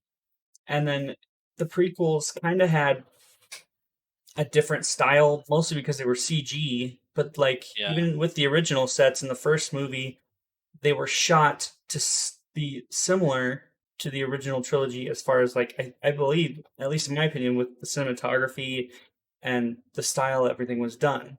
The only time it changed really, I think, was with the fighting and a lot of the space battles. But like you even got a lot of the side swipe transitions. You've got the music was everything felt familiar. Now you get into like Disney, and like the only time it starts to feel familiar is when you're in The Force Awakens. Then you get to The Last Jedi, it starts to feel a little awkward. The Rise of Skywalker just pushes you through the movie, and then you get into this stuff. And it's like Rogue One just didn't have a title crawl; it just started you in the movie, and that was fine, I guess, if it's a short story. But like it's everything is shot differently, and makes you feel like you're watching like just a regular sci-fi film. And like you For said, sure. the qualities that make it Star Wars to me aren't there. They're just because they're wearing the uniforms and they're swinging the saber. There's things in there. There's a checklist usually, I think, that kind of helps give you that vibe. And Fair. dudes walking around in 4K wearing Imperial Stormtrooper uniforms and shooting blasters doesn't make it the same. I think that comes with the territory, right? I mean, I guess I could Yeah. just be out of date, but I feel like that's like changing the Bond algorithm, or not really algorithm, but like the style. Like, there's always something about a James Bond movie that makes it feel like a James Bond movie, right? Whether it's down to the music, the way it's shot. The actors always Yeah. have a different style, right? But it's the movie. You can sit there and the movie feels like Bond most of the time. Like Yeah, I here, think it's different. yeah, I think with Craig, it definitely took the biggest turn for James Bond movies. It feels more like he's more of an action hero type Bond versus like the chic, like gentleman types of the older ones before like Bronson and stuff. But I get what you're saying. Right. But to me, there was still something in there. Like you Yeah, knew it you were was. watching James Bond. Now, if like let's say, like there's always something in the. Oh, okay, let's say like, the opening of James Bond like gets ready to start off with that musical title intro.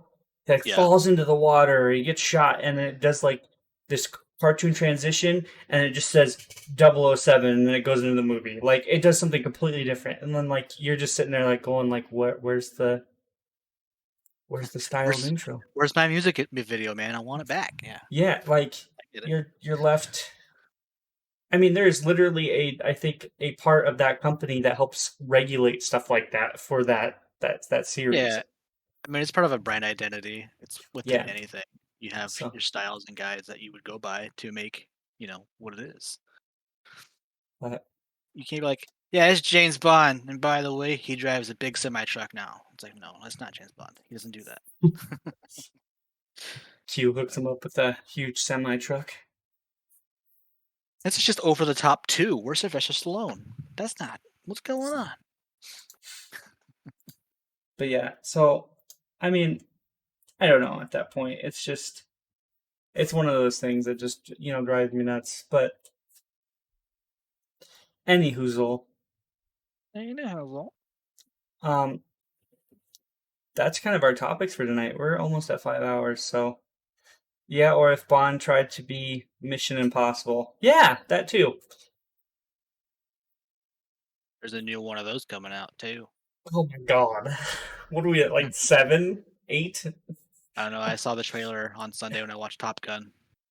Like, oh god, I can't bring myself to watch it. I was looking forward to it like 5 years ago when Well, they were thinking about doing it, and I'm gonna watch it. It's like Fast and the Furious. Like I know they get ridiculous every time they come out with a new one, but I have to see it at least one time, just because.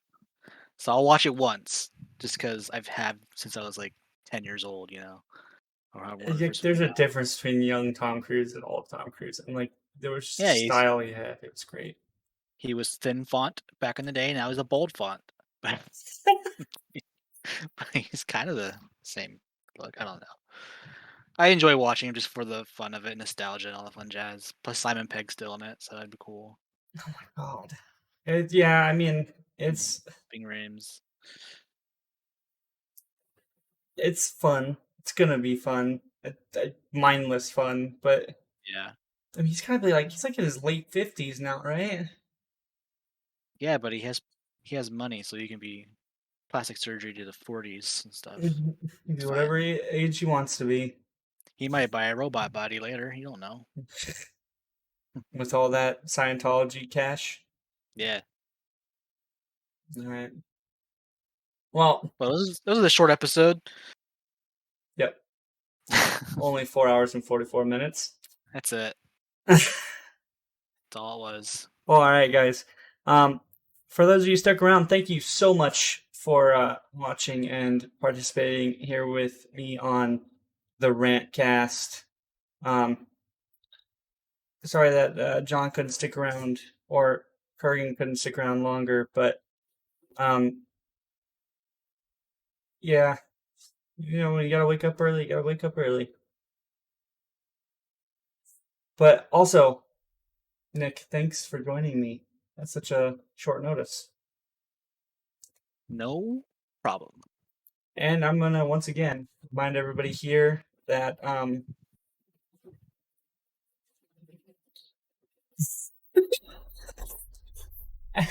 and I want to remind everybody here that if you guys are looking for any artwork done,